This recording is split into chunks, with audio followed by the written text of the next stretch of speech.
നമസ്തേ, പുത്തൻപുലരിയിലേക്ക് എല്ലാ പ്രിയപ്പെട്ട പ്രേക്ഷകർക്കും സ്വാഗതം. ഞാൻ വീണ പ്രസാദ്. നമസ്തേ, ഞാൻ പ്രദീപ് പിള്ള. എല്ലാ പ്രിയപ്പെട്ട പ്രേക്ഷകർക്കും, സ്ഥിരം പ്രേക്ഷകർക്കും പുതിയ പ്രേക്ഷകർക്കും സ്വാഗതം.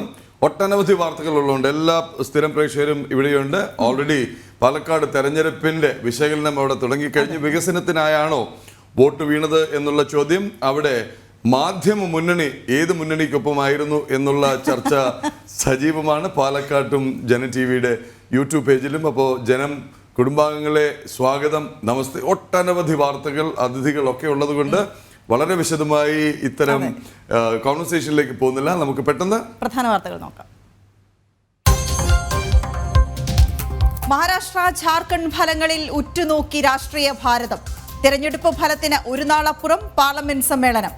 ദേശീയ രാഷ്ട്രീയത്തിൽ വലിയ ചലനങ്ങൾക്ക് സാധ്യത. എക്സിറ്റ് പോളുകളിൽ തലയെടുപ്പോടെ BJP സഖ്യം.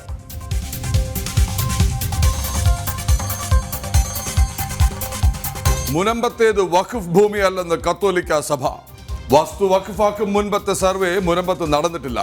വഖഫായി ഭൂമി നൽകാനുള്ള സമർപ്പണ യോഗ്യത ഭൂമിക്കില്ലെന്നും ഫാദർ ജോഷി മയാറ്റിൽ. മുനമ്പത്ത് ഇന്ന് ജനം TV ജനസഭ.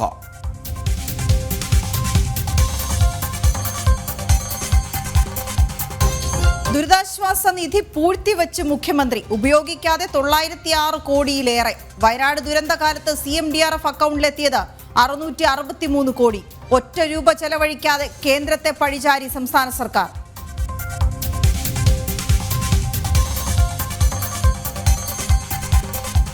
എരുമേലിയിൽ രാസസിന്ദൂര വിൽപ്പന വ്യാപകം. പേട്ടുതുള്ളലിന് ജൈവ സിന്ദൂരം ഉപയോഗിക്കണമെന്ന നിർദ്ദേശത്തിന് പുല്ലുവില.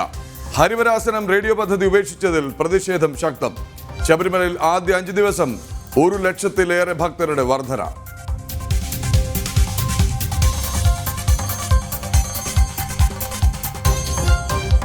ചലച്ചിത്ര നടൻ മേഘനാഥൻ അന്തരിച്ചു. അന്ത്യം ശ്വാസകോശ രോഗബാധയെ തുടർന്ന്. കോഴിക്കോട്ടെ ആശുപത്രിയിൽ. സംസ്കാരം ഉച്ചയ്ക്ക് ഷൊർണൂരിലെ വീട്ടുവളപ്പിൽ.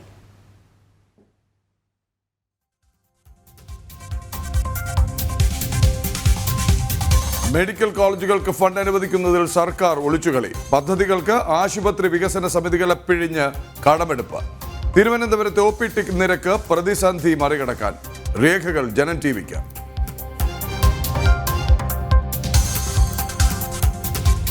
ഏഷ്യൻ ചാമ്പ്യൻസ് ട്രോഫി ഹോക്കിയിൽ ഇന്ത്യൻ വനിതകൾക്ക് കിരീടം. കലാശപ്പോരിൽ ചൈനയെ തോൽപ്പിച്ചത് ഒറ്റ ഗോളിന്. കിരീട നേട്ടം 3ാം വട്ടം.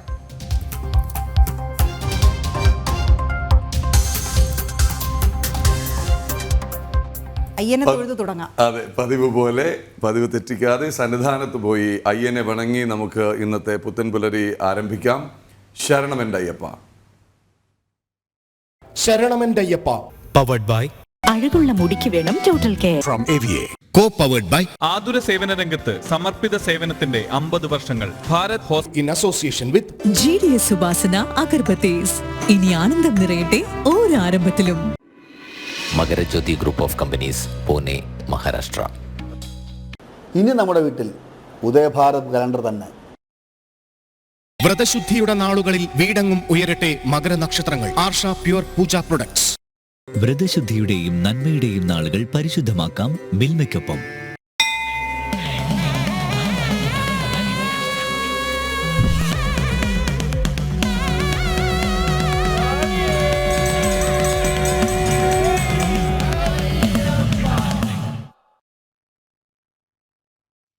ഭക്തിസാന്ദ്രമായി ശബരിമല സന്നിധാനം. പുലർച്ചെ 3 മണിക്ക് നട തുറന്നു. ഇന്നലെ 60,000-ഓളം ഭക്തരാണ് ശബരിമലയിലേക്ക് എത്തിയത്. കഴിഞ്ഞ വർഷത്തെ അപേക്ഷിച്ച് ആദ്യ 5 നാളുകളിലെ ഭക്തജന തിരക്കിൽ 1 ലക്ഷത്തിലധികമാണ് വർധനയുണ്ടായത്. നമുക്ക് അരുൺ കൊടുങ്ങൂരുണ്ട്, M മനോജുണ്ട് വിവരങ്ങളുമായി സന്നിധാനത്ത് നിന്ന് ചേരുന്നത്. സ്വാമി ശരണം. അരുൺ, മനോജ്, വോട്ടെടുപ്പിന്റെ തിരക്കിന് ശേഷം ഒരിക്കൽ കൂടി സന്നിധാനത്തേക്ക്. എന്താണ് ഏറ്റവും പുതിയ വാർത്തകൾ? ശുഭവാർത്തകൾ തന്നെയാണല്ലോ വരുന്നത്. ഭക്തജനങ്ങളുടെ എണ്ണത്തിൽ വർധനമുണ്ടായിരിക്കുന്നു. തീർച്ചയായും അതുതന്നെയാണ് ഏറ്റവും പ്രധാനപ്പെട്ട കാര്യം. തുടക്കത്തിലുണ്ടായ വീഴ്ചകളൊക്കെ തന്നെ പരിഹരിച്ചുകൊണ്ട് മുന്നോട്ട് പോകുന്ന ഒരു സാഹചര്യമാണ് നിലവിൽ ദേവസ്വം ബോർഡും സർക്കാരും എല്ലാം തന്നെ നടത്തുന്നത്. എന്തായാലും ഇന്ന് വരുന്ന ഏറ്റവും പ്രധാനപ്പെട്ട വാർത്ത, കഴിഞ്ഞ വർഷത്തെ അപേക്ഷ, കഴിഞ്ഞ മണ്ഡല മകരവിളക്ക് തീർത്ഥാടന കാലത്തെ അപേക്ഷ ആദ്യത്തെ 5 ദിവസത്തെ കണക്കുകൾ പുറത്തു വന്നിരിക്കുകയാണ്. അതിൽ 3,74,000 ഭക്തരാണ് ഈ 5 ദിവസം കൊണ്ട് ശബരിമല സന്നിധാനത്തെത്തി അയ്യനെ വണങ്ങി മടങ്ങിയിരിക്കുന്നത്. അതിൽ ഏറ്റവും കൂടുതൽ തീർത്ഥാടകർ എത്തിയിരുന്നത് 18-ാം തീയതിയാണ്. 75,000-ലധികം ഭക്തരായിരുന്നു ശബരിമലയിലേക്ക് എത്തിയത്. നമുക്കറിയാം, ഈ മണ്ഡലകാലത്തിന്റെ തുടക്കത്തിൽ വലിയ ഒരു ആശങ്ക നിലനിന്നിരുന്നു. അതിലേറ്റവും പ്രധാനമായി എടുത്തു പറയേണ്ടത് ഈ വെർച്വൽ ക്യൂ വഴിയുള്ള ബുക്കിംഗ് ആയിരുന്നു. 70,000 ഭക്തർക്ക് മാത്രം വെർച്വൽ ക്യൂ വഴി ബുക്ക് ചെയ്യാനുള്ള ഒരു സംവിധാനമായിരുന്നു ദേവസ്വം ബോർഡിന്റെ ഭാഗത്തു നിന്നും ഉണ്ടായിരുന്നത്. അതിനുശേഷം ഹൈന്ദവ സംഘടനകളുടെ അതിശക്തമായ പ്രതിഷേധത്തെ തുടർന്നാണ് സ്പോട്ട് ബുക്കിംഗ് എന്നൊരു സംവിധാനം വീണ്ടും ആരംഭിക്കാനായി ദേവസ്വം ബോർഡ് തീരുമാനിക്കുകയും ചെയ്തത്. ഒരു ദിവസം 10,000 ഭക്തർക്ക് കൂടി ബുക്ക് ചെയ്യാനുള്ള ഒരു അവസരത്തിലേക്ക് വന്നു. എന്തായാലും ആദ്യത്തെ 5 ദിവസത്തെ കണക്കുകൾ നോക്കുമ്പോൾ 1,00,000-ലധികം തീർത്ഥാടകർ സന്നിധാനത്തേക്ക് കഴിഞ്ഞ തവണത്തെ അപേക്ഷ അധികമായി എത്തിയെന്നതാണ് ഏറ്റവും പ്രധാനപ്പെട്ട വാർത്ത. സാധാരണയായി എല്ലാ മണ്ഡലകാലത്തും ലക്ഷക്കണക്കിന് ഭക്തജനങ്ങൾ ഇങ്ങോട്ടേക്ക് എത്തുമ്പോൾ അത്തരത്തിൽ ഓൺലൈൻ സംവിധാനങ്ങളൊന്നും ഇല്ലായിരുന്നു. പക്ഷേ ദർശനം നടത്തി ഭക്തർ തിരിച്ചു പോകും. എന്നാൽ ഇത്തവണ ഓൺലൈൻ സംവിധാനത്തിൽ 70,000 ആക്കി ചുരുക്കിയതിൽ വലിയ പ്രതിഷേധം, നേരത്തെ സൂചിപ്പിച്ചതുപോലെ തന്നെ ആ വലിയ പ്രതിഷേധം ഉണ്ടായി. തുടർന്ന് അത് വർദ്ധിപ്പിക്കുവാനുള്ള ഒരു മുന്നൊരുക്കം നടത്തുന്നുണ്ട് എന്നാണ് നമുക്ക് അറിയാൻ സാധിച്ചത്. എന്തായാലും അത്തരത്തിൽ ഭക്തർക്ക് അനുകൂലമായിട്ടുള്ള നിലപാട് ദേവസ്വം ബോർഡ് സ്വീകരിക്കുകയാണെങ്കിൽ അത് ഭക്തർക്ക് സൗകര്യപ്രദമായിരിക്കും. എന്തായാലും നിരവധി ഭക്തജനങ്ങളാണ് ഇന്ന് പുലർച്ചെ മുതൽ എത്തിക്കൊണ്ടിരിക്കുന്നത്. ഓരോ നാളുകളിലും ഭക്തജന തിരക്ക് അങ്ങനെ വർദ്ധിച്ചു വരികയാണ്. നേരത്തെ സൂചിപ്പിച്ചു, കഴിഞ്ഞ മണ്ഡലകാലം അതിനെ അപേക്ഷിച്ച് ഈ ആദ്യ 5 നാളുകളിൽ 1,00,000-ലധികം ഭക്തജനങ്ങൾ ഇങ്ങോട്ടേക്ക് എത്തുന്നു. അപ്പോൾ സ്വാഭാവികമായും എല്ലാ നാടുകളിൽ നിന്നും അയ്യപ്പ വിശ്വാസികൾ ഈ ഒരു മണ്ഡലകാലം കാത്തിരുന്നുകൊണ്ട് വ്രതം നോറ്റുകൊണ്ട് ഇങ്ങോട്ടേക്ക് എത്തുകയാണ്. എന്തായാലും ഭക്തിസാന്ദ്രമായിട്ടുള്ള ഒരു അന്തരീക്ഷം തന്നെയാണ് രാവിലെ ഈ സന്നിധാനത്ത് നിൽക്കുന്ന സമയം. നമുക്ക് ആ കാലാവസ്ഥയും അതുതന്നെയാണ്. വളരെയധികം ഈ ഒരു മാസക്കാലം നമുക്ക് അറിയാം, സ്വാഭാവികമായും മണ്ഡലകാലത്തൊക്കെ തന്നെ ഈ ശബരിമലയിൽ കുളിര് കോരുന്ന രാവിലെ തന്നെ കുളിര് കോരുന്ന ഒരു അന്തരീക്ഷമാണ്. അത് തന്നെയാണ് ഭക്തിസാന്ദ്രം. ഈ ശരണമന്ത്രങ്ങൾ ഇങ്ങനെ ഉയരും, എല്ലായിടത്തും ശരണമന്ത്രങ്ങൾ, അതോടൊപ്പം തന്നെ എല്ലാ കണ്ണുകളും അയ്യനിലേക്ക്, അങ്ങനെ ഒരു വലിയ ഭക്തി പറഞ്ഞറിയിക്കാൻ കഴിയാത്ത ഒരു അനുഭൂതിയിലേക്ക് സന്നിധാനം ഒന്നാകെ മാറുകയാണ്. എന്തായാലും വരും ദിവസങ്ങളിൽ കൂടുതൽ ഭക്തർക്ക് ഈ സന്നിധാനത്തേക്ക് എത്താനുള്ള ഒരു അവസരം അത് ദേവസ്വം ബോർഡിന്റെ ഭാഗത്തു നിന്നും ഒരുക്കാനുള്ള ഒരു സാധ്യതയാണ് നിലവിൽ ഉള്ളത്. അതിൽ ഏറ്റവും പ്രധാനപ്പെട്ടത് ജനം ടിവിയുടെ വാർത്ത തന്നെയായിരുന്നു. അതിൽ ഏറ്റവും പ്രധാനമായി എടുത്തു പറയുന്നത്, കാരണം ഹൈക്കോടതിയുടെ ഒരു നിർദ്ദേശപ്രകാരമായിരുന്നു തിരക്ക് നിയന്ത്രിക്കാനായി 70,000 തീർത്ഥാടകരെ മാത്രം സന്നിധാനത്തേക്ക് കടത്തിവിടാൻ ദേവസ്വം ബോർഡ് തീരുമാനിച്ചതെന്നായിരുന്നു പറഞ്ഞിരുന്നത്. പക്ഷേ ഹൈക്കോടതിയുടെ 2023 വിധി പ്രകാരം 90,000 തീർത്ഥാടകർക്ക് ശബരിമലയിലേക്ക് ദർശനം നടത്താനുള്ള ഒരു അനുമതി ഹൈക്കോടതി നൽകിയിരുന്നു. ആ കാര്യങ്ങൾ മറച്ചു വെച്ചുകൊണ്ട് പോലീസിന്റെ റിപ്പോർട്ട് പ്രകാരമായിരുന്നു ഇത്തരമൊരു നടപടി ദേവസ്വം ബോർഡിന്റെ ഭാഗത്തു നിന്നും ഉണ്ടായിരുന്നു. ഇത് കഴിഞ്ഞ ദിവസം ജനം ടി വി കൃത്യമായി റിപ്പോർട്ട് ചെയ്തിരുന്നു. ഇതിന്റെ അടിസ്ഥാനത്തിൽ സ്പെഷ്യൽ കമ്മീഷണർ അടക്കം ഹൈക്കോടതിയിലേക്ക് റിപ്പോർട്ട് നൽകുന്ന ഒരു സാഹചര്യം ഉണ്ടായിരുന്നു. അതുകൊണ്ട് തന്നെയാണ് ഏറ്റവും പ്രധാനമായി എടുത്തു പറയേണ്ടത്, ഈ ഒരു തിരക്ക് നിയന്ത്രിക്കുന്നതിനൊപ്പം തന്നെ കൂടുതൽ ഭക്തരെ സന്നിധാനത്തേക്ക് എത്തിക്കുന്നതിനുള്ള നടപടികൾ, അതായത് വെർച്വൽ ക്യൂ വഴി എത്തുന്ന ഭക്തരുടെ എണ്ണം 80,000 ആക്കി ഉയർത്താനുള്ള ഒരു ആലോചന അത് പോലീസ്, ദേവസ്വം ബോർഡ് എന്നിവരെ ആലോചിച്ച് വരികയാണ്. നിലവിലത്തെ തിരക്ക്, നിലവിലത്തെ സാഹചര്യം, അടിസ്ഥാന സൗകര്യങ്ങൾ, ഇക്കാര്യങ്ങളൊക്കെ തന്നെ പരിഗണിച്ചുകൊണ്ട് 80,000-ലേക്ക് എത്തുന്നു. അതോടൊപ്പം തന്നെ 10,000 തീർത്ഥാടകരെ സ്പോട്ട് ബുക്കിംഗ് വഴി എത്തുന്നു. നിലവിൽ ശരാശരി 70,000 തീർത്ഥാടകർ മാത്രമാണ്. സ്പോട്ട് ബുക്കിംഗ് വഴി 10,000 തീർത്ഥാടകർക്ക് അവസരമുണ്ട് എങ്കിൽ പോലും ആദ്യം ഉണ്ടാക്കിയ വിവാദം, സ്പോട്ട് ബുക്കിങ്ങിലെ ആ അവ്യക്തത, അതോടൊപ്പം തന്നെ വലിയൊരു ആശങ്ക, ആ കാര്യങ്ങളൊക്കെ തന്നെ മാലയിട്ടതിന് ശേഷം എത്തുന്ന ഭക്തർ തിരിച്ചു പോകേണ്ടി വരുമോ എന്നുള്ള ഒരു ആശങ്കയൊക്കെ തന്നെ നിലനിന്നിരുന്നു. ഇതിന്റെ അടിസ്ഥാനത്തിൽ ഈ സ്പോട്ട് ബുക്കിങ്ങിലൂടെ എത്തുന്ന തീർത്ഥാടകരുടെ എണ്ണത്തിൽ കുറവുണ്ടായിരിക്കുന്നു എന്നതാണ് ഏറ്റവും പ്രധാനപ്പെട്ട കാര്യം. കാരണം അത്ര ഒരു വലിയ ദുരനുഭവമായിരുന്നു കഴിഞ്ഞ തവണ ഉണ്ടായിരുന്നത്. മാലയിട്ട് ഇരുമുടിയുമായി നെയ്ത്തേങ്ങയുമായി ഭഗവാനെ കാണാൻ എത്തുന്നവർ വഴിയിലെത്തി മടങ്ങേണ്ട ഒരു സാഹചര്യത്തിലേക്ക്, മറ്റു ക്ഷേത്രങ്ങളിൽ പോയി നെയ്യഭിഷേകം നടത്തി മടങ്ങേണ്ട ഒരു സാഹചര്യത്തിലേക്ക്, അത്തരമൊരു ദുരവസ്ഥയിലേക്കൊക്കെ തന്നെ വന്നിരുന്നു. അത് തിരക്കായിരുന്നു. ആ കാര്യങ്ങൾക്കൊക്കെ തന്നെ ഉണ്ടായിരുന്നത്. പത്തനംതിട്ടയിലും എരുമേലിയിലും പമ്പയിലും നിലയ്ക്കലും എല്ലാം തന്നെ ഭക്തരെ തടഞ്ഞിടുന്ന ഒരു സാഹചര്യങ്ങളൊക്കെ തന്നെ ഉണ്ടായിരുന്നു. ആ ഒരു അനുഭവം മുന്നിൽ വെച്ചുകൊണ്ട് തന്നെയാണ് ഈ സ്പോട്ട് ബുക്കിങ്ങിലൂടെ ഈ തീർത്ഥാടകരുടെ എണ്ണം കുറയാനുള്ള ഒരു പ്രധാന കാരണമായാണ് ദേവസ്വം ബോർഡ് വിലയിരുത്തുകയും ചെയ്യുന്നത്. ഇതിൽ മറ്റൊരു കാര്യം, അതായത് നേരത്തെ സൂചിപ്പിച്ചതുപോലെ തന്നെ കൂടുതൽ ഭക്തർക്ക് ഇങ്ങോട്ടേക്ക് എത്തുവാൻ വേണ്ടിയിട്ടുള്ള അനുമതി നൽകിയിട്ടുണ്ടായിരുന്നു. പക്ഷേ അതിനെ ചുരുക്കിയ ഒരു നടപടി, അത് എടുത്തു പറയേണ്ട കാര്യം അടിസ്ഥാന സൗകര്യങ്ങൾ തന്നെയാണ്. കാരണം കൂടുതൽ ഭക്തജനങ്ങൾ ഇങ്ങോട്ടേക്ക് എത്തിക്കഴിഞ്ഞാൽ അടിസ്ഥാന സൗകര്യങ്ങൾ പോരാതെ വരും എന്നുള്ള ഒരു ആശങ്ക ദേവസ്വം ബോർഡിന് ഉണ്ട്. അതുകൊണ്ട് തന്നെയാണ് ഇത്തരത്തിൽ, അതായത് തിരക്ക് നിയന്ത്രിക്കുക എന്നുള്ള പേരിൽ ഭക്തജനങ്ങൾ ഇങ്ങോട്ടേക്ക് എത്തുന്നതിന്റെ എണ്ണം കുറയ്ക്കുക എന്നുള്ള കാര്യത്തിലോട്ട് പോയത്. എന്തായാലും അതിനൊരു മാറ്റം വരും എന്ന് തന്നെയാണ്. എന്തായാലും ഈ ഒരു ഭക്തജന തിരക്ക് നമുക്ക് ഓരോ ദിവസവും കാണുവാൻ സാധിക്കും. ഇനിയും ലക്ഷക്കണക്കിന് ഭക്തജനങ്ങളാണ് അയ്യനെ ദർശിക്കുവാൻ വേണ്ടി കാത്തിരിക്കുന്നത്. ആ വ്രതം നോറ്റുകൊണ്ട് മാലയണിഞ്ഞുകൊണ്ട് ശബരിമലയിലേക്ക് മല ചവിട്ടി, ആ 18 പടി ചവിട്ടി അയ്യന്റെ തിരുമുമ്പിലേക്ക് എത്തുവാൻ വേണ്ടിയുള്ള കാത്തിരിപ്പിലാണ്. എന്തായാലും ഈ ഒരു മണ്ഡലകാലം അത് വളരെയധികം ഭക്തിസാന്ദ്രമായ അന്തരീക്ഷത്തിൽ തന്നെയാണ് ശബരിമലയിലേക്ക് എത്തുന്ന ഓരോ ഭക്തജനങ്ങളെയും ഇരുമുടിക്കെട്ടുമായി ശരണമന്ത്രങ്ങൾ ഉരുവിട്ടുകൊണ്ട് എത്തുന്ന ഓരോ ഭക്തജനങ്ങളെയും നമുക്ക് പിന്നിൽ കാണുവാൻ സാധിക്കും. കുഞ്ഞു മാളികപ്പുറങ്ങൾ, കുഞ്ഞയ്യപ്പന്മാർ, അതോടൊപ്പം തന്നെ മുതിർന്നവരുമൊക്കെ ഇങ്ങോട്ടേക്ക് എത്തുന്നു. ഒരേ വികാരം, ഒരേ ലക്ഷ്യം, അയ്യനെ ദർശിക്കുക എന്നുള്ള ഒരു ലക്ഷ്യത്തോടു കൂടി ഈ മല ചവിട്ടി ഇങ്ങോട്ടേക്ക് എത്തുന്നവരാണ്. അവർക്ക് വേണ്ടി തന്നെയാണ് നേരത്തെ സൂചിപ്പിച്ചതുപോലെ അടിസ്ഥാന സൗകര്യങ്ങളായാലും സുഗമമായിട്ടുള്ള ഒരു ദർശനം ഒരുക്കുവാനും അധികൃതർ തയ്യാറാവണമെന്ന് ആവശ്യപ്പെടുന്നത്. ശരി, അപ്പോൾ അരുണിലേക്കും മനോജിലേക്കും മടങ്ങിയെത്താം. ഓരോ മണിക്കൂറിലും ഹരിവരാസനം പാടി നടയടയ്ക്കുന്നത് വരെ ശബരിമല സന്നിധാനത്ത് നിന്ന്, പമ്പയിൽ നിന്ന്, ശരണ വഴിയിൽ നിന്ന് ശബരിമലയ്ക്കുള്ള തീർത്ഥയാത്രയിലുടനീളം ഭക്തർക്കൊപ്പം ജനം TV ഉണ്ടാകും. നമുക്ക് രാജ്യം ഉറ്റുനോക്കിയിരുന്ന ആ ഫലസൂചനകളിലേക്ക് പോകേണ്ടത്. അതെ, എക്സിറ്റ് പോൾ ഫലങ്ങൾ ഇന്നലെ വന്നതോടുകൂടി വലിയ ചർച്ചയാണ് രാജ്യമെമ്പാടും. ഫലം കാത്ത് രാജ്യം.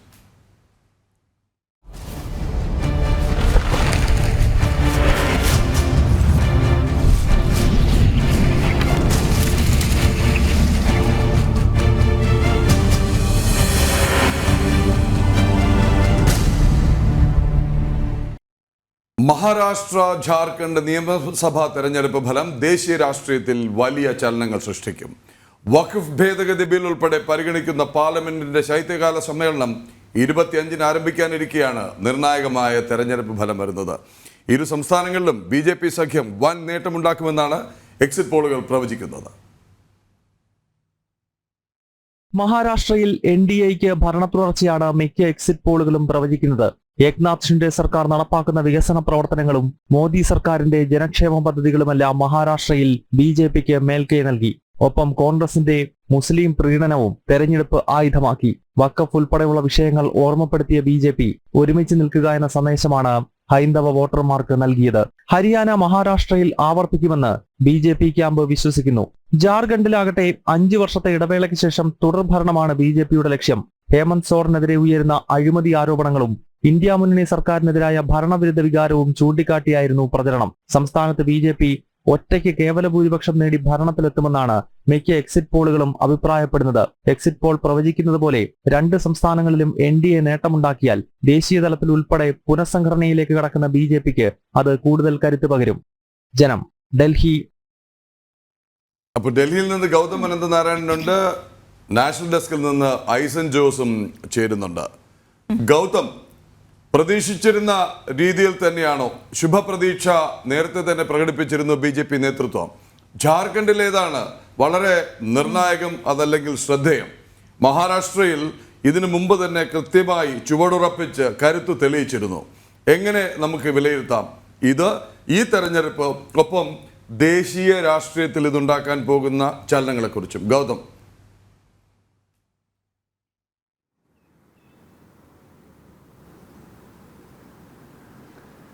പ്രദീപ് വീണ, നമസ്കാരം. ഈ 2 നിയമസഭാ തെരഞ്ഞെടുപ്പുകളുടെ ഫലം, ജാർഖണ്ഡ് അതോടൊപ്പം തന്നെ മഹാരാഷ്ട്ര, ഈ 2 സംസ്ഥാന നിയമസഭാ തെരഞ്ഞെടുപ്പുകളുടെ ഫലം ദേശീയ തലത്തിൽ ഓരോ മുന്നണികളെയും സംബന്ധിച്ച് വളരെ സുപ്രധാനമാണ്. കാരണം ഏതാനും ദിവസങ്ങൾ കഴിഞ്ഞാൽ പാർലമെന്റിന്റെ സുപ്രധാനമായ ശൈത്യകാല സമ്മേളനത്തിന് തുടക്കം കുറിക്കാൻ പോവുകയാണ്. ഈ ശൈത്യകാല സമ്മേളനത്തിൽ ഒരുപക്ഷെ വഖഫ് ഭേദഗതി ബില്ല് ഒരിക്കൽ കൂടി കൊണ്ടുവരാനുള്ള ശ്രമമാണ് BJPയും കേന്ദ്ര സർക്കാരും നടത്തിക്കൊണ്ടിരിക്കുന്നത്. അതുപോലെ തന്നെ 1 നേഷൻ 1 പോൾ പോലെയുള്ള ഇപ്പോഴത്തെ കേന്ദ്ര സർക്കാരിന്റെ പ്രഖ്യാപിതമായ നയങ്ങൾ അത് സംബന്ധിച്ചുള്ള ചില നീക്കങ്ങളും ഈ സഭയുടെ കാലഘട്ടത്തിൽ ഉണ്ടാകും, ഈ ശൈത്യകാല സമ്മേളന കാലയളവിൽ ഉണ്ടാകുമെന്നത് സംബന്ധിച്ചുള്ള ചില സൂചനകൾ കൂടി ലഭിക്കുന്നുണ്ട്. അതിനാൽ ലോക്സഭാ തെരഞ്ഞെടുപ്പിൽ ഒറ്റയ്ക്ക് BJPക്ക് കേവല ഭൂരിപക്ഷം ലഭിച്ചില്ല എന്ന ഒരു വസ്തുതയാണ്. 240 സീറ്റുകളാണ് BJPക്ക് നിലവിലുള്ളത്. എങ്കിൽ പോലും NDAക്ക് തുടർച്ചയായി 3ാം തവണയും ഭരണം ലഭിച്ചു. അതിനാൽ തന്നെ അതിനുശേഷം നടക്കുന്ന ഓരോ തെരഞ്ഞെടുപ്പിലും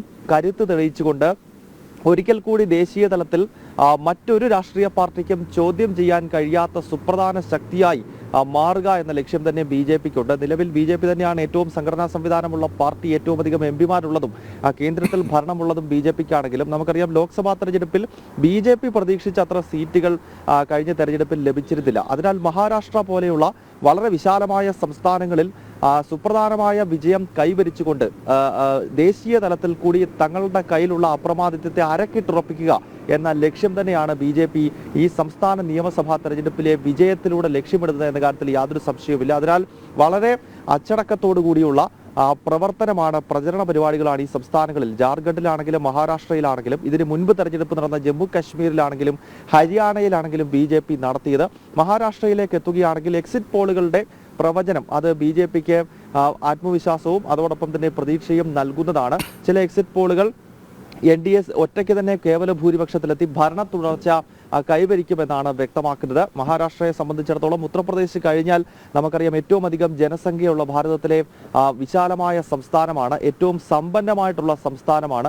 അതുപോലെ തന്നെ പ്രത്യശാസ്ത്രപരമായി നോക്കിക്കഴിഞ്ഞാൽ ഹിന്ദുത്വ ദേശീയതയ്ക്കും ഹിന്ദുത്വ രാഷ്ട്രീയത്തിനുമൊക്കെ വലിയ വളക്കൂറുള്ള, അല്ലെങ്കിൽ ഹിന്ദുത്വ എന്ന ഐഡിയോളജി ആധുനിക കാലത്ത് മുന്നോട്ട് വെച്ച VD സവർക്കറുടെ ജന്മദേശമടങ്ങുന്ന രാഷ്ട്രീയ സ്വയംസേവക സംഘത്തിന്റെ BJPയുടെയൊക്കെ മാതൃപ്രസ്ഥാനമായ RSSന്റെ കേന്ദ്രമായിട്ടുള്ള നാഗ്പൂർ അടങ്ങുന്ന RSSന്റെ രൂപീകരിച്ച ഡോക്ടർ കേശവ് ബൽറാം ഹെഡ്ഗേവാറിന്റെയും അതോടൊപ്പം തന്നെ രണ്ടാമത്തെ സർസംഘചാലകായി ഇന്ന് നമ്മൾ കാണുന്ന രീതിയിൽ RSSനെ വ്യാപിപ്പിച്ച രണ്ടാമത്തെ സർസംഘചാലക് ഗുരുജി ഗോൾവാൾക്കറുടെയും ഒക്കെ ജന്മദേശമാണ്. അപ്പോൾ പ്രത്യശാസ്ത്രപരമായും അതല്ലെങ്കിൽ രാഷ്ട്രീയപരമായി ഒക്കെ BJPയെ സംബന്ധിച്ച് മഹാരാഷ്ട്രയുടെ മണ്ണിൽ നടക്കുന്നത് ഒരു അഭിമാന പോരാട്ടമാണ് എന്ന കാര്യത്തിൽ യാതൊരു സംശയവുമില്ല. അതിനാൽ അവിടെ ഓരോ സീറ്റുകളും കൂടുതൽ നേടിക്കൊണ്ട് മുന്നണിയിൽ തന്നെ കൂടുതൽ കരുത്താർജിച്ചുകൊണ്ട് മുഖ്യമന്ത്രി സ്ഥാനം ഉൾപ്പെടെ തിരിച്ചുപിടിക്കാനുള്ള ശ്രമമാണ് BJP തെരഞ്ഞെടുപ്പിൽ നടത്തിയത്. നിലവിൽ ഏക്നാഥ് ഷിൻഡെയ്ക്ക് പ്രത്യേക രാഷ്ട്രീയ സാഹചര്യത്തിന്റെ അന്തരീക്ഷത്തിലും അതല്ലെങ്കിൽ മഹാരാഷ്ട്രയിൽ ഉരുത്തിരിഞ്ഞ രാഷ്ട്രീയ പ്രതിസന്ധിയുടെ പശ്ചാത്തലത്തിലുമൊക്കെയാണ്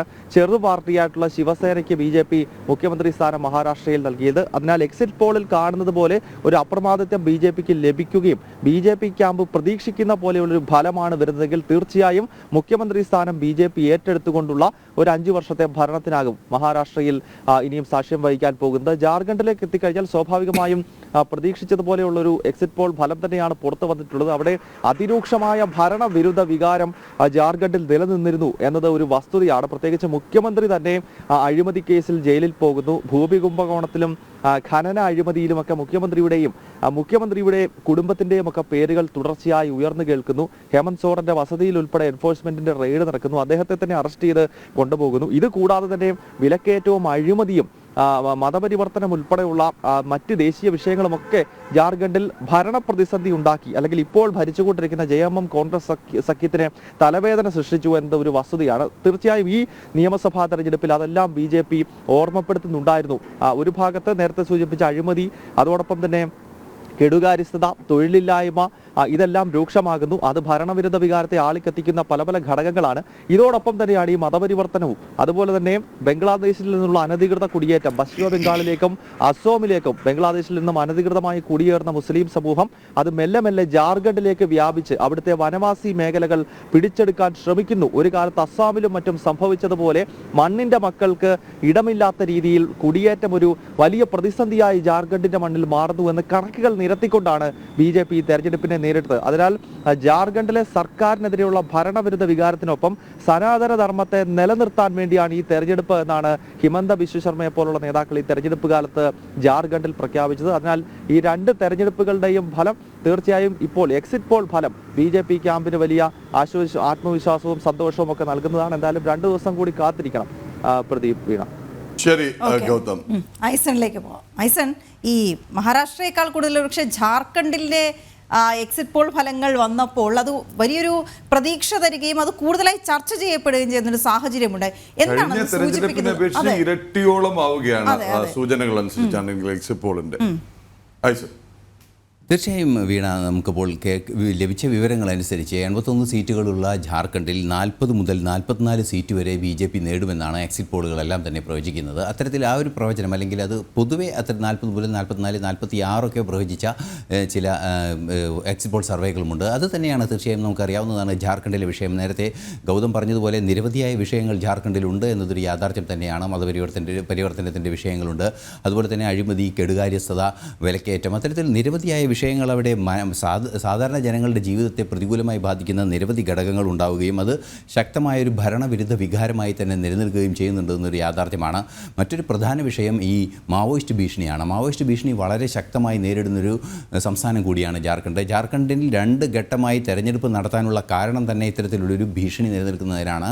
കൃത്യമായ സുരക്ഷാ സംവിധാനങ്ങൾ ഒരുക്കുന്നതിന് വേണ്ടിയാണ് എന്ന് ചീഫ് ഇലക്ഷൻ കമ്മീഷണർ തന്നെ അത് ഇലക്ഷൻ പ്രഖ്യാപിക്കുമ്പോൾ പറയുന്നൊരു സാഹചര്യം. അത്തരത്തിൽ ഗുരുതരമായൊരു മാവോയിസ്റ്റ് സാന്നിധ്യം ആ പ്രദേശങ്ങളിൽ ഉണ്ടായിരുന്നു എന്നതൊരു യാഥാർത്ഥ്യം തന്നെയായിരുന്നു. ഈ ഒരു യാഥാർത്ഥ്യത്തെ ജനങ്ങൾ ഉൾക്കൊള്ളുന്നത് വലിയൊരു ബുദ്ധിമുട്ടുള്ളൊരു ജീവിത സാഹചര്യം തന്നെയാണ്.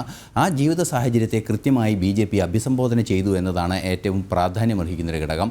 അത് അമിത്ഷാ തന്നെ നേരിട്ട പലയിടങ്ങളിലും പ്രചരണ വേദിയിൽ കൃത്യമായി പറയുന്നത് ഈ വർഷം അവസാനം, അതായത് 2025 മാർച്ചോടുകൂടി പൂർണ്ണമായും ജാർഖണ്ഡിലെ ഈ മാവോയിസ്റ്റ് ഭീഷണി ഇല്ലാതാക്കാനും 2026 മാർച്ചിൽ മാവോയിസ്റ്റ് ഭീഷണി എന്ന ഒരു ചുവപ്പ് ഭീഷണിയെ പൂർണ്ണമായും ഈ രാജ്യത്ത് നിന്ന് തന്നെ തുടച്ചു നീക്കാനുള്ളൊരു നീക്കവും നടത്തുമെന്ന ഒരു നിലപാട് അദ്ദേഹം അറിയിക്കുന്നു. ആ നിലപാട് അറിയിക്കുന്നത് വളരെ കൃത്യമായൊരു രാഷ്ട്രീയ സന്ദേശം തന്നെയായിരുന്നു. സമാധാനത്തോടെയും സ്വസ്ഥതയോടെയും ജീവിക്കാനുള്ള, അവകാശങ്ങൾക്കനുസരിച്ച് ജീവിക്കാനുള്ള ഒരു പരിസ്ഥിതി ഞങ്ങൾ സൃഷ്ടിക്കുമെന്ന് തന്നെയാണ് ആ വാഗ്ദാനത്തിലുള്ളത്. അത്തരത്തിലുള്ള സ്വൈരജീവിതം ഉറപ്പാക്കുന്ന നിരവധി നീക്കങ്ങൾ, അല്ലെങ്കിൽ അത്തരത്തിലുള്ള വാഗ്ദാനങ്ങൾ പ്രധാനമന്ത്രിയുടെ ഭാഗത്തുനിന്നും അതുപോലെ തന്നെ അമിത്ഷായുടെ ഭാഗത്തുനിന്നും കാറ്റഗറിക്കലി ഉണ്ടാകുന്ന ഒരു സാഹചര്യം തന്നെയാണ് വളരെ കൃത്യമായി അവിടെ ജനങ്ങളെ സ്വാധീനിക്കുന്നത് എന്ന കാര്യത്തിൽ തർക്കമില്ല. അതുകൊണ്ട് തന്നെയാണ് 40 മുതൽ 44 സീറ്റ് വരെ, അല്ലെങ്കിൽ അതിനേക്കാളേറെ ചില എക്സിറ്റ് പോളുകൾ പ്രവചിക്കുന്ന ഒരു സാഹചര്യം ഉണ്ടാകുന്നത്. അതുപോലെ തന്നെയാണ് മഹാരാഷ്ട്രയിലെ കാര്യമെടുത്താലും, മഹാരാഷ്ട്രയിലും ഇതുപോലുള്ള സമാനമായ വിഷയങ്ങൾ നിരവധിയുണ്ട്. അവിടെ ഏറ്റവും പ്രാധാന്യമറിയുന്ന, നമുക്കറിയാവുന്നതാണ്, ബാൽ താക്കറെയുടെ കാലം തൊട്ട് തന്നെ ഈ മണ്ണിൻ്റെ മക്കൾ വാദം വളരെ ശക്തമായി നിലനിന്നിരുന്നൊരു പ്രദേശമായിരുന്നു അത്. ജയ് മഹാരാഷ്ട്ര എന്നൊക്കെ വളരെ കൃത്യമായി അഭിസംബോധന ചെയ്യുന്ന, അല്ലെങ്കിൽ ജനങ്ങളെ അഭിവാദ്യം ചെയ്യുന്ന ഒരു രീതി പോലും ആ നാട്ടിലുണ്ട് എന്നതൊരു യാഥാർത്ഥ്യം തന്നെയാണ്. ആ യാഥാർത്ഥ്യത്തോടൊപ്പം നിന്നുകൊണ്ടാണ്, അല്ലെങ്കിൽ അവിടെയുള്ള ആ ജനതയുടെ ആ വികാരത്തോടൊപ്പം നിൽക്കുന്നൊരു നിലപാടായിരുന്നു ബാൽ താക്കറെ സ്വീകരിച്ചതെങ്കിൽ ബാൽ താക്കറെയുടെ മകൻ അതിൽ നിന്ന് നേരെ വിപരീതമായൊരു നിലപാട് സ്വീകരിച്ചു. യഥാർത്ഥ ശിവസേന തങ്ങളോടൊപ്പമാണ് എന്ന് പ്രധാനമന്ത്രിയും അതുപോലെ തന്നെ ആഭ്യന്തരമന്ത്രിയും കൃത്യമായി മഹാരാഷ്ട്രയിൽ നടത്തിയ ഒരു പ്രചരണം കൃത്യമായും BJPയെ സംബന്ധിച്ചിടത്തോളം വലിയ മേൽക്കൈ നേടാൻ സാധിച്ചിട്ടുണ്ട്. എന്താണ് ഹിന്ദുത്വ അജണ്ട, എന്താണ് ഹിന്ദുത്വം എന്ന് ഉദ്ദേശിക്കുന്നത്, എന്താണ് അത്, ആശയം എന്താണ് എന്ന് കൃത്യമായി കമ്മ്യൂണിക്കേറ്റ് ചെയ്യാൻ സാധിച്ചു എന്ന് തന്നെയാണ് ഒരുപക്ഷെ ഇത്രയും വലിയൊരു നേട്ടത്തിലേക്ക്, അല്ലെങ്കിൽ ഇത്രയും വലിയ ഒരു വിജയത്തിലേക്ക് കാര്യങ്ങൾ കൊണ്ട് ചെന്ന് എത്തിക്കുമെന്ന് നിരീക്ഷിക്കപ്പെടാനുള്ള ഒരു കാരണമായി കണക്കാക്കുന്നത്. ഏറ്റവും പ്രധാനമായി ഇന്നലെ ആദ്യമായി പുറത്തു വന്ന എക്സിറ്റ് പോളുകൾ റിസൾട്ടുകൾ, അത് റിപ്പബ്ലിക് TVയുടെ PMARQ സർവേയിൽ 137 മുതൽ 187 288 അംഗ സഭയിലേക്ക് 187 സീറ്റിലേക്ക് വരെ ജയിക്കാനുള്ള സാധ്യതയുണ്ട് എന്ന് പറയുമ്പോൾ തന്നെ അതിൽ നിന്ന് നമുക്ക് കൃത്യമായി വായിച്ചെടുക്കാവുന്നതാണ്. വളരെ കൃത്യമായ ഒരു മുന്നേറ്റം നടത്തുന്നു എന്ന് തന്നെയാണ്. അതുപോലെ തന്നെ വിവിധങ്ങളായ മറ്റ് എക്സിറ്റ് പോളുകൾ പറയുന്നത് 126 മുതൽ 147 സീറ്റ് നേടുമെന്ന് പറയുന്നതുണ്ട്. ടുഡേസ് ചാണക്യാണ് ഏറ്റവും കൂടുതൽ സീറ്റുകൾ നേടും, കുറേ കൂടി കൃത്യതയോടെ പറയുന്ന, അല്ലെങ്കിൽ ആ ഒരു വേരിയേഷൻ ഇല്ലാതെ കൃത്യതയോടെ പറയുന്നത് 142 മുതൽ 150 സീറ്റ് വരെ നേടുമെന്ന് വളരെ കൃത്യമായി പറയുന്നുണ്ട്. അത്തരത്തിൽ 175 മുതൽ 195 സീറ്റ് വരെ നേടി വിജയിക്കുമെന്ന് മാട്രിക്സ് സർവേ പറയുന്നുണ്ട്. അത്തരത്തിൽ നിരവധി സർവേകൾ കൃത്യമായി മഹാരാഷ്ട്രയിലെ ഒരു രാഷ്ട്രീയ മാറ്റം, അല്ലെങ്കിൽ ഒരു രാഷ്ട്രീയ സ്വാധീനമുറപ്പിക്കൽ നടക്കുന്നു എന്നത് ഒരു യാഥാർത്ഥ്യം തന്നെയാണ്. മറ്റൊരു പ്രധാന വിഷയം നമുക്കറിയാവുന്നതാണ്, RSSൻ്റെ 100ാം വാർഷികം വരാനിരിക്കുന്ന ഒരു സാഹചര്യത്തിൽ RSSൻ്റെ ആസ്ഥാനം കൂടിയായ നാഗ്പൂർ ഉൾപ്പെടുന്നൊരു പ്രദേശമായതിനാൽ തന്നെ അഭിമാന പോരാട്ടം BJPക്ക് മാത്രമല്ല RSS എന്ന് പറയുന്ന ആ ഒരു വലിയ സംഘടനയ്ക്ക് കൂടിയാണ് എന്നതും ഒരു വസ്തുത തന്നെയാണ്. ഗൗതമിലേക്ക് ഒരിക്കൽ കൂടി. ഗൗതം, നമുക്ക് ഇപ്പോൾ എക്സിറ്റ് പോൾ ഫലങ്ങൾ തന്നെ വളരെ രീതിയിൽ ചർച്ച ചെയ്തുകൊണ്ടിരിക്കുകയാണ്. അത് കഴിഞ്ഞ് ശരിയായ റിസൾട്ട് വന്ന് അതിൻ്റെ പിന്നാലെ പാർലമെൻറ്റ് സമ്മേളനം ആരംഭിക്കുകയാണ്. അപ്പോൾ ഈ വിഷയം അവിടെ ചർച്ചയാകുന്ന ഒരു തർക്കമില്ല. പക്ഷേ വഖഫ് ഭേദഗതി ബില്ല് എന്ന് പറയുന്ന വളരെ പ്രധാനപ്പെട്ട ഒരു ബില്ല് അവതരിപ്പിക്കാനിരിക്കുന്നു. കൂടുതൽ പിന്തുണ ലഭിക്കാനുള്ള സാധ്യതയും, കാരണം രാജ്യമൊന്നാകെ എന്ത് ചിന്തിക്കുന്നു എന്ന് മനസ്സിലായി കഴിഞ്ഞാൽ പിന്നെ അത് വിഷയമല്ലല്ലോ. അപ്പോൾ എങ്ങനെയായിരിക്കും ഈ പാർലമെന്റ് സമ്മേളനത്തിൽ തുടങ്ങുമ്പോൾ, ഇതിന് പിന്നാലെ തന്നെ പാർലമെന്റ് സമ്മേളനം തുടങ്ങുമ്പോൾ പ്രതീക്ഷിക്കപ്പെടുന്നത്?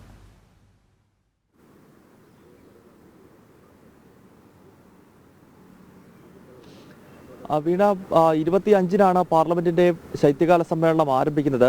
നേരത്തെ സൂചിപ്പിച്ചതുപോലെ വഖഫ് ബിൽ ഉൾപ്പെടെയുള്ള പല വിഷയങ്ങളും ഉയർന്നു വരുന്ന ഒരു സഭാ കാലയളവാകും. മാത്രമല്ല, പൊതുവെ ശൈത്യകാല സമ്മേളനം പ്രക്ഷുബ്ധമാകുന്നതിൻ്റെ പ്രധാനപ്പെട്ട കാരണം ഒരു ഇടവേളയ്ക്ക് ശേഷമാണ് ഈ നവംബർ മാസം അവസാനത്തിൽ അല്ലെങ്കിൽ ഡിസംബർ മാസങ്ങളിൽ ഈ സഭാ സമ്മേളനം ചേരുന്നത്. അതായത് മഴക്കാല സമ്മേളനം കഴിഞ്ഞാൽ പിന്നീടൊരു 3-4 മാസത്തെ ഗ്യാപ്പിന് ശേഷം വരുന്ന ഒരു സമ്മേളനമായതിനാൽ അതിനിടയിൽ സംഭവിച്ചിട്ടുള്ള കാര്യങ്ങളൊക്കെ പ്രതിപാദിക്കുകയും അത് പ്രതിപക്ഷമോ അല്ലെങ്കിൽ ഭരണപക്ഷമോ ഒക്കെ പല രീതിയിൽ ഉയർത്തുകയും ഒക്കെ ചെയ്യുന്ന സമ്മേളനങ്ങളാണ് പൊതുവെ ഈ നവംബർ ഡിസംബർ മാസത്തിൽ നടക്കുന്ന ശൈത്യകാല സമ്മേളനം. മുൻപ് നമുക്കറിയാം, പൗരത്വ ഭേദഗതി നിയമമൊക്കെ പാസ്സാകുന്നതൊക്കെ ഈ ശൈത്യകാല സമ്മേളനത്തിലാണ്. സർക്കാരുകൾ അവരുടെ ഏറ്റവും സുപ്രധാനമായ പല ബില്ലുകളും പരീക്ഷിക്കുന്ന ഒരു കാലയളവ് കൂടിയാണ് ഈ ശൈത്യകാല സമ്മേളനം. അത് ഈ തവണയും അതിൽ മാറ്റമുണ്ടാകില്ല. അങ്ങനെയുള്ള ശൈത്യകാല സമ്മേളനം തുടങ്ങുന്നതിന് ഏതാണ്ട് 2 ദിവസങ്ങൾക്ക് മുൻപാണ് ഈ സുപ്രധാനമായ 2 സംസ്ഥാനങ്ങൾ, ജാർഖണ്ഡ്, അതോടൊപ്പം തന്നെ ഭാരതത്തിന്റെ വാണിജ്യ തലസ്ഥാനം ഉൾപ്പെടെ സ്ഥിതി ചെയ്യുന്ന മഹാരാഷ്ട്രയുടെ, മുംബൈ ഉൾപ്പെടുന്ന മഹാരാഷ്ട്രയുടെയും തെരഞ്ഞെടുപ്പ് ഫലം വരുന്നത്. മാത്രമല്ല, ലോക്സഭാ തെരഞ്ഞെടുപ്പിന്റെ അന്തരീക്ഷം രൂപപ്പെടുന്ന രീതിയിലുള്ളൊരു തെരഞ്ഞെടുപ്പ് ഫലം കൂടിയാണ് 23-ാം തീയതി വരുന്നത്. അതായത് നമ്മുടെ രാജ്യത്തിന്റെ പല ഭാഗങ്ങളിലായി തെരഞ്ഞെടുപ്പ് നടക്കുന്നുണ്ട്. നമുക്കറിയാം, കേരളത്തിലെ ചേലക്കരയും വയനാടും പാലക്കാടും അടങ്ങുന്ന 3 ഉപതെരഞ്ഞെടുപ്പ്. ഇത് കൂടാതെ ഏതാണ്ട് 50ഓളം ഉപതെരഞ്ഞെടുപ്പുകൾ ഭാരതത്തിന്റെ വിവിധ ഭാഗങ്ങളിൽ നടക്കുകയാണ്. പ്രത്യേകിച്ച് ഇന്ത്യൻ രാഷ്ട്രീയത്തിന്റെ ഹൃദയഭൂമി എന്ന് നാം വിശേഷിപ്പിക്കുന്ന ഉത്തർപ്രദേശിൽ തന്നെ 9 ഉപതെരഞ്ഞെടുപ്പുകൾ നടന്നിരിക്കുകയാണ്. 2027 നടക്കാൻ പോകുന്ന ഉത്തർപ്രദേശ് നിയമസഭാ തെരഞ്ഞെടുപ്പിന്റെ ഒരു റിഹേഴ്സൽ പോലെ കണക്കാക്കുന്ന 9 ഉപതെരഞ്ഞെടുപ്പുകളാണ് ഉത്തർപ്രദേശിൽ നടന്നിരിക്കുന്നത്. അവിടെ നിന്നുള്ള തെരഞ്ഞെടുപ്പ് ഫലം വരാൻ പോകുന്നു. പശ്ചിമ ബംഗാളിൽ 6 ഉപതെരഞ്ഞെടുപ്പുകൾ, 6 മണ്ഡലങ്ങളിൽ നടന്ന ഉപതെരഞ്ഞെടുപ്പ് ഫലം. അപ്പോൾ ഒരു രാജ്യത്ത് മുഴുവൻ ഒരു തെരഞ്ഞെടുപ്പ് നടന്നതിന്റെ ആ രീതിയിലുള്ളൊരു തെരഞ്ഞെടുപ്പ് ഫലം, ഏതാണ്ട് 4 മാസങ്ങൾക്ക് മുമ്പ് ലോക്സഭാ തെരഞ്ഞെടുപ്പ് ഫലം വന്ന അതേ രീതിയിലുള്ള വീറും വാശിയും ഇല്ലെങ്കിൽ പോലും നമ്മുടെ രാജ്യത്തിന്റെ എല്ലാ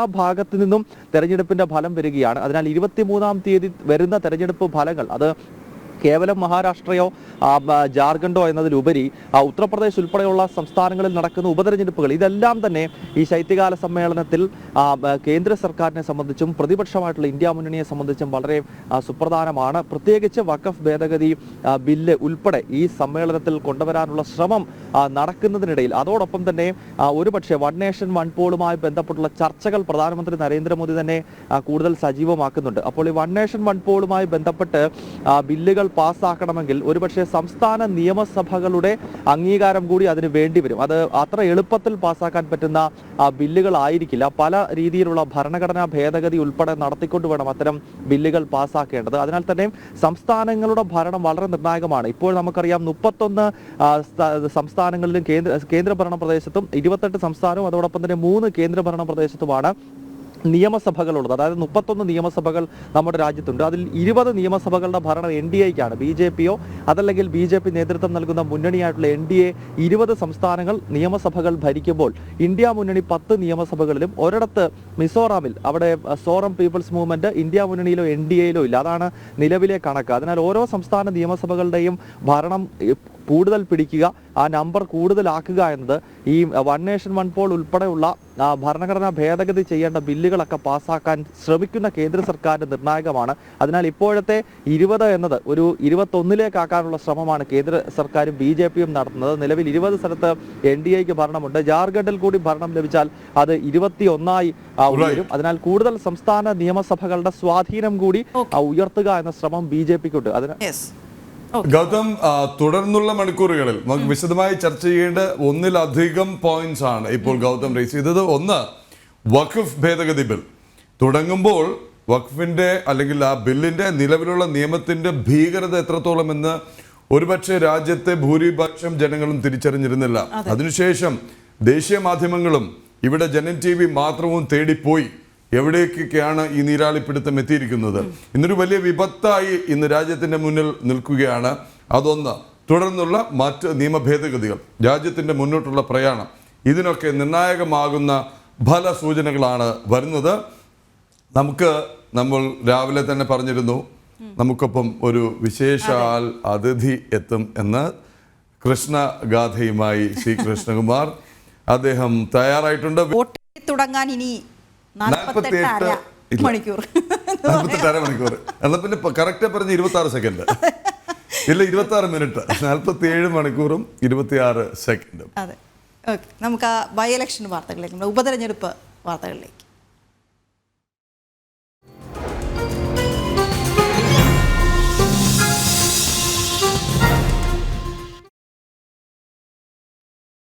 വിജയപ്രതീക്ഷയിലാണ് പാലക്കാട് NDA. പുത്തൻപുലരിയിൽ ഇന്നത്തെ അതിഥി സ്ഥാനാർത്ഥി സി കൃഷ്ണകുമാറാണ്. സി കൃഷ്ണകുമാർജി, നമസ്തേ, സ്വാഗതം. വീണയും പ്രദീപുമാണ് ഇവിടെ. ജനൻ TV പ്രേക്ഷകർ കാത്തിരിക്കുന്നു. ഒരു ഫേസ്ബുക്ക് പോസ്റ്റ് നമുക്കൊന്ന് കാണാം.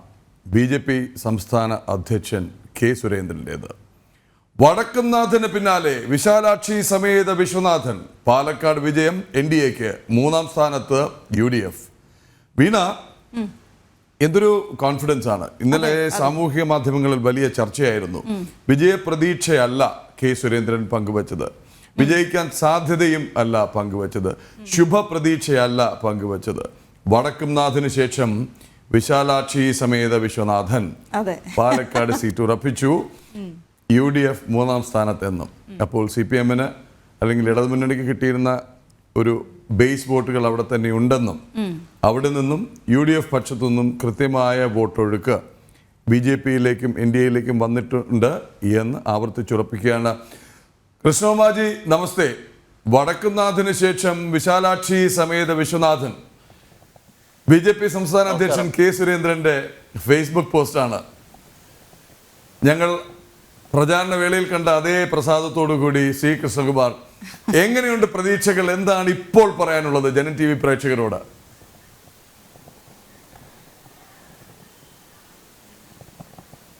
അല്ല, തികഞ്ഞ ആത്മവിശ്വാസത്തിലാണ്. കാരണം പോളിംഗിന്റെ അവസാന നിമിഷം വരെ BJP NDA പ്രവർത്തകർ വലിയ ആവേശത്തിലാണ് വോട്ടർമാരെ ബൂത്തുകളിൽ കൊണ്ടുവരാൻ നിന്നത്.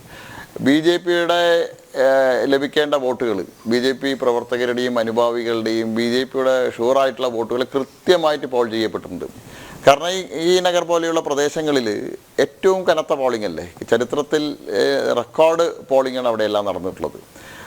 എല്ലാ ദുഷ്പ്രചരണങ്ങളെയും അതിജീവിച്ചുകൊണ്ടാണ് പാലക്കാട് നഗരസഭാ പരിധിയിൽ ഇത്തവണ പോളിംഗിൽ വർധനയുണ്ടായിട്ടുള്ളത്. അതേസമയത്ത് UDF-ന്റെ ക്യാമ്പുകളിൽ, UDF-ന്റെ ശക്തി കേന്ദ്രങ്ങൾ, UDF-ന് സാധാരണ വോട്ട് ലഭിക്കാൻ സാധ്യതയുള്ള കേന്ദ്രങ്ങളിൽ, പ്രായരി പഞ്ചായത്ത് ഉൾപ്പെടെ നഗരസഭാ പരിധിയിലെ ന്യൂനപക്ഷ കേന്ദ്രങ്ങൾ ഉൾപ്പെടെ ഇത്തവണ പോളിംഗിൽ ഇടിവ് വന്നിട്ടുണ്ട്. അത് സ്ഥാനാർത്ഥിയോട്, UDF സ്ഥാനാർത്ഥിയോടും അതുപോലെ തന്നെ അവസാന നിമിഷങ്ങളിൽ നമ്മളെ വഞ്ചിച്ചു പോയ ആൾക്കെതിരായിട്ടുള്ള ഒരു നിലപാടിൻ്റെ ഫലമായിട്ടാണ് ഇത്തരത്തിലൊരു നീക്കം അവിടെ നടന്നത്. കോൺഗ്രസ് അവസാന ദിവസങ്ങളിൽ പ്രതിരോധത്തിലായി. കോൺഗ്രസ് അവസാന ദിവസങ്ങളിൽ വലിയ പ്രതിരോധത്തിലായിരുന്നു. അവർക്ക് എല്ലാം പ്രതിരോധിക്കേണ്ട അവസ്ഥയിലേക്ക് പോയി. അതാണ് നമുക്ക് വലിയ ആത്മവിശ്വാസം പകരുന്നത്. നമ്മുടെ പോളിംഗ് കൃത്യമായിട്ട്, നമ്മുടെ വോട്ടുകളുടെ പോളിംഗ് കൃത്യമായി നടക്കുന്നു. നമ്മൾ പ്രതീക്ഷിച്ച, നമ്മളൊരു സമാന്തര വോട്ടർ പട്ടിക തന്നെ ഉണ്ടാക്കിയിരുന്നു. നമ്മുടെ ഉറച്ച വോട്ടുകൾ സംബന്ധിച്ചിട്ടുള്ള ഒരു വോട്ടർ പട്ടിക തന്നെ എല്ലാ ബൂത്തുകളിലും നമ്മൾ ഉണ്ടാക്കിയിരുന്നു. അത് കൃത്യമായിട്ട് പോൾ ചെയ്യിക്കുക എന്നുള്ള ലക്ഷ്യമായിരുന്നു നമ്മൾ പ്രവർത്തകരുടെ മുന്നിൽ, ബൂത്ത് പ്രവർത്തകരുടെ മുന്നിൽ വെച്ചത്. അത് കൃത്യമായിട്ട് പോൾ ചെയ്യപ്പെട്ടു. മുഴുവൻ സംഘപരിവാർ പ്രസ്ഥാനങ്ങളുടെ അവസാനത്തെ പ്രവർത്തകൻ വരെ ലീവെടുത്ത് രാവും പകലുമില്ലാതെ കഴിഞ്ഞ നിരവധി ദിവസങ്ങളായിട്ട് ബൂത്തുകളിൽ വീടാന്തരം കയറി ഇറങ്ങിയായിരുന്നു. 5ഉം 6ഉം തവണയാണ് ഓരോ വീടുകളിൽ എത്തിയിട്ടുള്ളത്. എല്ലാ വീടുകളിലും എല്ലാ വോട്ടർമാരെയും നേരിൽ കാണുക എന്നുള്ള ലക്ഷ്യവുമായിട്ടാണ് മുഴുവൻ പ്രവർത്തകരും മുന്നോട്ട് പോയത്. അതിലവർ 100% ആത്മാർത്ഥതയോടുകൂടി പ്രവർത്തിച്ചു. അത് വലിയ പോളിംഗിൽ വലിയ ചലനം തന്നെ ഉണ്ടാക്കി. എങ്ങനെയുണ്ടായിരുന്നു തെരഞ്ഞെടുപ്പ് അനുഭവം? ഈ കോൺഗ്രസിന്റെ പ്രതിരോധത്തിലേക്കും മറ്റു ചില തന്ത്രങ്ങളിലേക്കും ഒക്കെ വരാം. പക്ഷേ ഈ ഒരു അനുഭവം, പാലക്കാട്ടുകാർക്ക് കൃഷ്ണകുമാർ പുതുമുഖമല്ല, പാലക്കാട്ടുകാർ കൃഷ്ണകുമാറിന് പുതുമുഖമല്ല, പാലക്കാടിൻ്റെ മുക്കുമൂലയും അറിയുന്ന നേതാവ്, ഇടത് കോട്ടകളിൽ കടന്നു ചെന്ന് മുനിസിപ്പൽ പ്രാദേശിക തെരഞ്ഞെടുപ്പ് മുതൽ പയറ്റി തെളിഞ്ഞ് ചുവടുറപ്പിച്ചയാൾ. എങ്കിലും ഈ അനുഭവം തുടക്കം മുതൽ ഇന്ന് വരെ എന്തായാലും പട്ടുപരവതാനിയൊന്നുമല്ല അവിടെ വിരിച്ചിരുന്നത്. അല്ല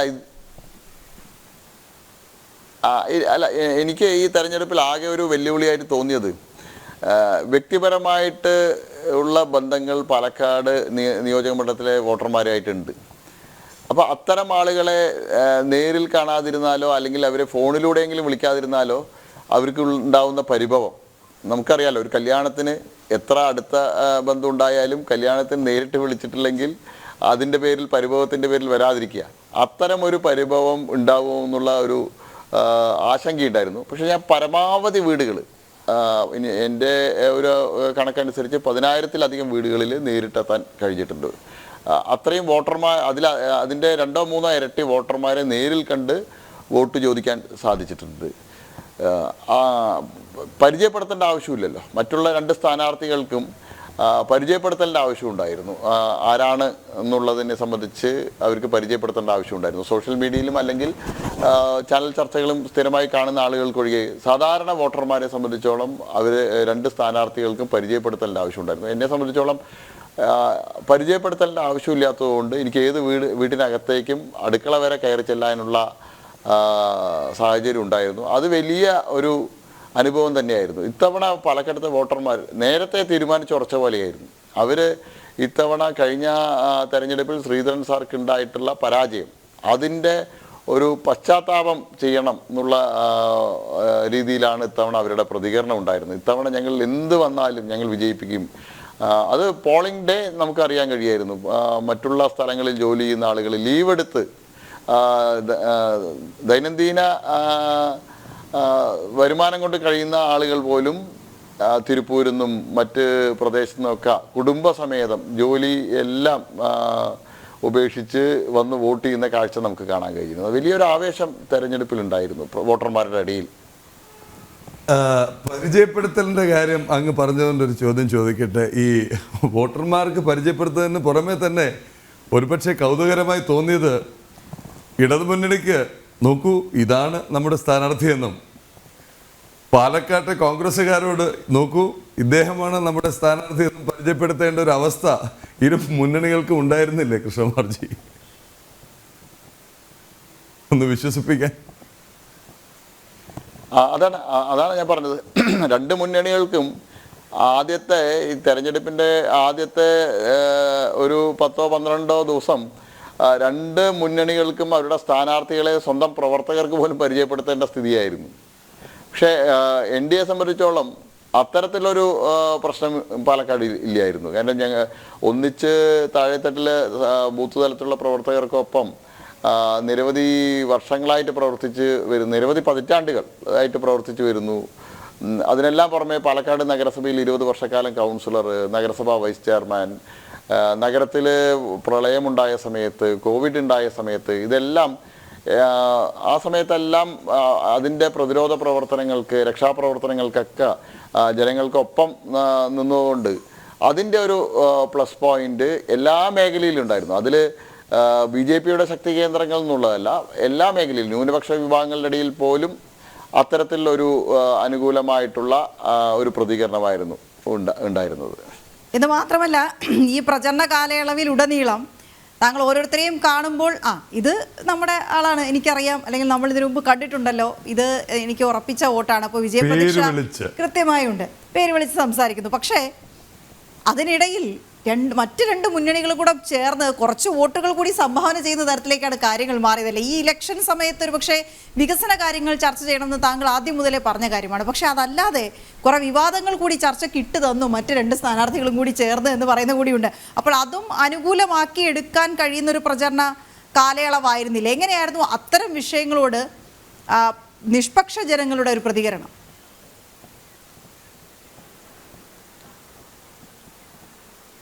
അല്ല, തുടക്കം മുതൽ നമ്മൾ വികസന കാര്യങ്ങൾ പറഞ്ഞിരുന്നു. നമ്മൾ തെളിച്ച വഴിയിലൂടെ അവർക്ക് വരേണ്ടി വന്നു എന്നുള്ളത് നെൽകർഷകരുടെ വിഷയം നമ്മുടെ ട്രാക്ടർ റാലി തെളിയിച്ചു. നെൽകർഷകരുടെ വിഷയം 3 പഞ്ചായത്തുകളിലും കർഷകർ നേരിടുന്ന വിഷയത്തെ സംബന്ധിച്ച്, അവരുടെ നെല്ല് സംഭരിക്കാത്തതിനെ സംബന്ധിച്ചെല്ലാം കൃത്യമായിട്ട് നമ്മൾ ചർച്ചയാക്കി. BJP കർഷക മോർച്ച ട്രാക്ടർ റാലി നിശ്ചയിച്ചു. ട്രാക്ടർ റാലി നിശ്ചയിച്ചതും UDFന് ട്രാക്ടർ റാലി നടത്തേണ്ടി വന്നു.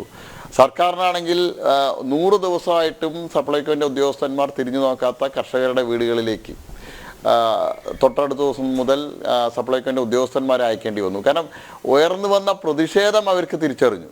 കർഷക വീടുകളിൽ പിന്നീടുള്ള ദിവസങ്ങളിൽ പ്രായിരിയിലും കണ്ണാടിയിലും മാത്തൂരിലെല്ലാം കർഷക വീടുകളിൽ ഞാൻ പോകുന്ന സമയത്ത് അവർ പറയുന്നുണ്ടായിരുന്നു, ഇത്രയും കാലം ഞങ്ങളെ തിരിഞ്ഞു നോക്കാൻ ആളുണ്ടായിരുന്നില്ല. കൃഷ്ണകുമാറിൻ്റെ ട്രാക്ടർ റാലി കഴിഞ്ഞു, ഉച്ച കഴിയുമ്പോഴേക്കും സപ്ലൈകോൻ്റെ ഉദ്യോഗസ്ഥന്മാരെത്തി, ഞങ്ങൾ ഇത്രയും ദിവസം ഫോൺ ചെയ്തിട്ട് പോലും തിരിഞ്ഞു നോക്കാത്ത ആളുകൾ വന്നു. എന്തായാലും ഇത്തരത്തിലുള്ള ഇടപെടലാണ് ഉണ്ടാവേണ്ടിയിരുന്നത്. ഇത് നേരത്തെ ചെയ്യാൻ ആളുണ്ടായിരുന്നുവെങ്കിൽ ഞങ്ങൾക്ക് ഇത്രയും ബുദ്ധിമുട്ടേണ്ടി വരില്ലായിരുന്നു എന്നുള്ളത് അവർ കൃത്യമായി സൂചിപ്പിച്ചത്.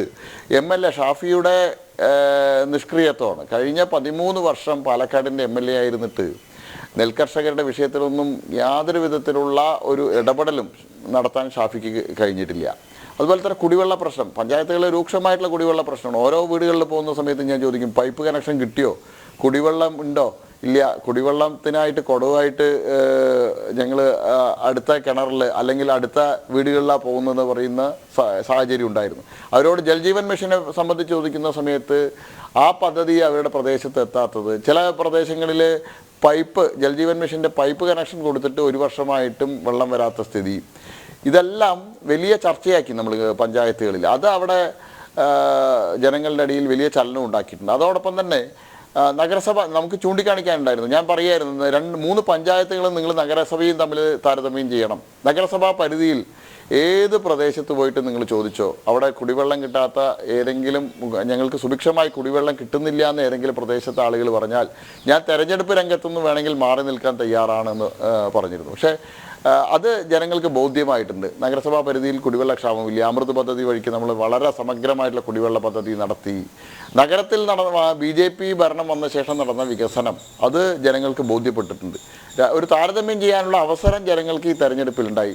കോൺഗ്രസ് ഭരിക്കുന്ന മാത്തൂര് പ്രായിരി പഞ്ചായത്തുകളും CPM ഭരിക്കുന്ന കണ്ണാടി പഞ്ചായത്തിലെയും ഭരണവും BJP ഭരിക്കുന്ന പാലക്കാട് നഗരസഭാ ഭരണവും തമ്മിൽ താരതമ്യം ചെയ്യാനുള്ള അവസരം ഉണ്ടായി. അത് നമുക്ക് വലിയ ഗുണം ചെയ്തിട്ടുണ്ട്. വിവാദങ്ങൾ അവസാനം അവർക്ക് തന്നെ തിരിച്ചടിയാവുന്ന രീതിയിലായിരുന്നു. കാരണം ട്രോളി വിവാദം CPM-ഉം കോൺഗ്രസും തമ്മിലുള്ള ധാരണ ജനങ്ങൾക്ക് ബോധ്യമായി. ട്രോളി വിവാദത്തിൻ്റെ തുടക്കത്തിൽ ശക്തമായിട്ട് നിന്ന CPM-ന് പിന്നീട് പോലീസ് അന്വേഷണം ശക്തമായിട്ട് മുന്നോട്ട് കൊണ്ടുപോകാൻ കഴിഞ്ഞില്ല. CPM-ന്റെ ജില്ലാ സെക്രട്ടറി കൊടുത്ത പരാതിക്ക് 48 മണിക്കൂർ വരെ പോലീസിൻ്റെ ഭാഗത്ത് നടപടിയൊന്നുമില്ല. അവസാന നിമിഷങ്ങളിൽ UDF കൊണ്ടുവന്ന പല വിഷയങ്ങളും അവർക്ക് തിരിച്ചടിയായി. സന്ദീപിനെ പോലെയുള്ള ആളുകളുടെ UDF പ്രവേശം അവർക്ക് പരമ്പരാഗതമായി കിട്ടിക്കൊണ്ടിരുന്ന ന്യൂനപക്ഷ വോട്ടുകളിൽ വിള്ളലുണ്ടാക്കി. അത്തരത്തിൽ നിരവധി വിഷയങ്ങളിൽ UDFന് അവസാന നിമിഷങ്ങളിൽ തിരിച്ചടി ഉണ്ടായിട്ടുണ്ട്. കൃഷ്ണകുമാർ അങ്ങ് പറഞ്ഞതിൻ്റെ തുടർച്ചയായി പാലക്കാടൻ മട്ട, പാലക്കാടൻ കാറ്റ്, ഖസാക്കിൻ്റെ ഇതിഹാസം, കേരളത്തിൻ്റെ നെല്ലറ, സിനിമയിൽ വന്ന പാലക്കാടൻ ഭാഷ, പാലക്കാടൻ സ്ലാങ്, ഇതിനപ്പുറം അവിടെ പാലക്കാട്ടുകാർക്ക് പാലക്കാടിൻ്റെ ആവശ്യം, പാലക്കാടിൻ്റെ വിദ്യാഭ്യാസം, പാലക്കാടിൻ്റെ തൊഴിൽ സാധ്യത, പാലക്കാടിൻ്റെ ആരോഗ്യം, പാലക്കാടിൻ്റെ മറ്റ് ഇൻഫ്രാസ്ട്രക്ചർ ഡെവലപ്മെൻറ്റ്, ഇതേതെങ്കിലും ജനപ്രതിനിധി അവിടെ ചർച്ച ചെയ്തിട്ടുണ്ടോ? അവിടെ അതിനായിട്ട് പ്രവർത്തിച്ചിട്ടുണ്ടോ? കേന്ദ്രത്തിൽ നിന്ന് വരുന്ന പദ്ധതികൾ അല്ലാതെ മാറി മാറി വന്ന MLA-മാർ, മാറി വന്ന ഭരണകൂടങ്ങൾ, ഇത് ചർച്ചയാക്കാൻ, ഇത് ജനങ്ങൾക്ക് മുന്നിൽ വയ്ക്കാൻ അങ്ങേക്ക് കഴിഞ്ഞിട്ടുണ്ടോ?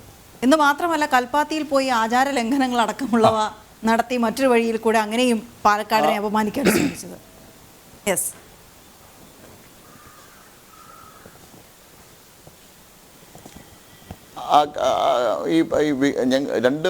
ഞാൻ എല്ലാ വേദികളിലും സൂചിപ്പിച്ചിരുന്നു, വികസനം ചർച്ച ചെയ്യാൻ 2 മുന്നണികളും തയ്യാറില്ല. കാരണം അവർ രണ്ടാളും മാറി അവരുടെ ജനപ്രതിനിധികൾ ഉണ്ടായിരുന്ന നിയമസഭാ മണ്ഡലം. ഷാഫി കഴിഞ്ഞ 13 വർഷമായി ശ്രീ KK ദിവാകരൻ അതിനു മുമ്പ് പ്രതിനിധീകരിച്ചിരുന്നു. 2 മുഖ്യമന്ത്രിമാർ തൊട്ടടുത്ത മണ്ഡലമായിട്ടുള്ള മലമ്പുഴയിൽ നിന്നാണെങ്കിലും അച്യുതാനന്ദനും EK നായനാരും ഒക്കെ ഇവിടുന്ന് മുഖ്യമന്ത്രിമാരായി പോയി. അപ്പോൾ ജില്ലാ ആസ്ഥാന മായിട്ടുള്ള പാലക്കാട് നഗരത്തിൽ അതിനനുസരിച്ചുള്ള പരിഗണന കിട്ടണമായിരുന്നു. ധനകാര്യ വകുപ്പ് മന്ത്രിമാരായിരുന്ന കെ ശങ്കരനാരായണൻ, അതുപോലെ തന്നെ ടി ശിവദാസ മേനോൻ, ഇവരൊക്കെ പാലക്കാട് മുനിസിപ്പൽ പരിധിയിലാണ് താമസിച്ചിരുന്നത്.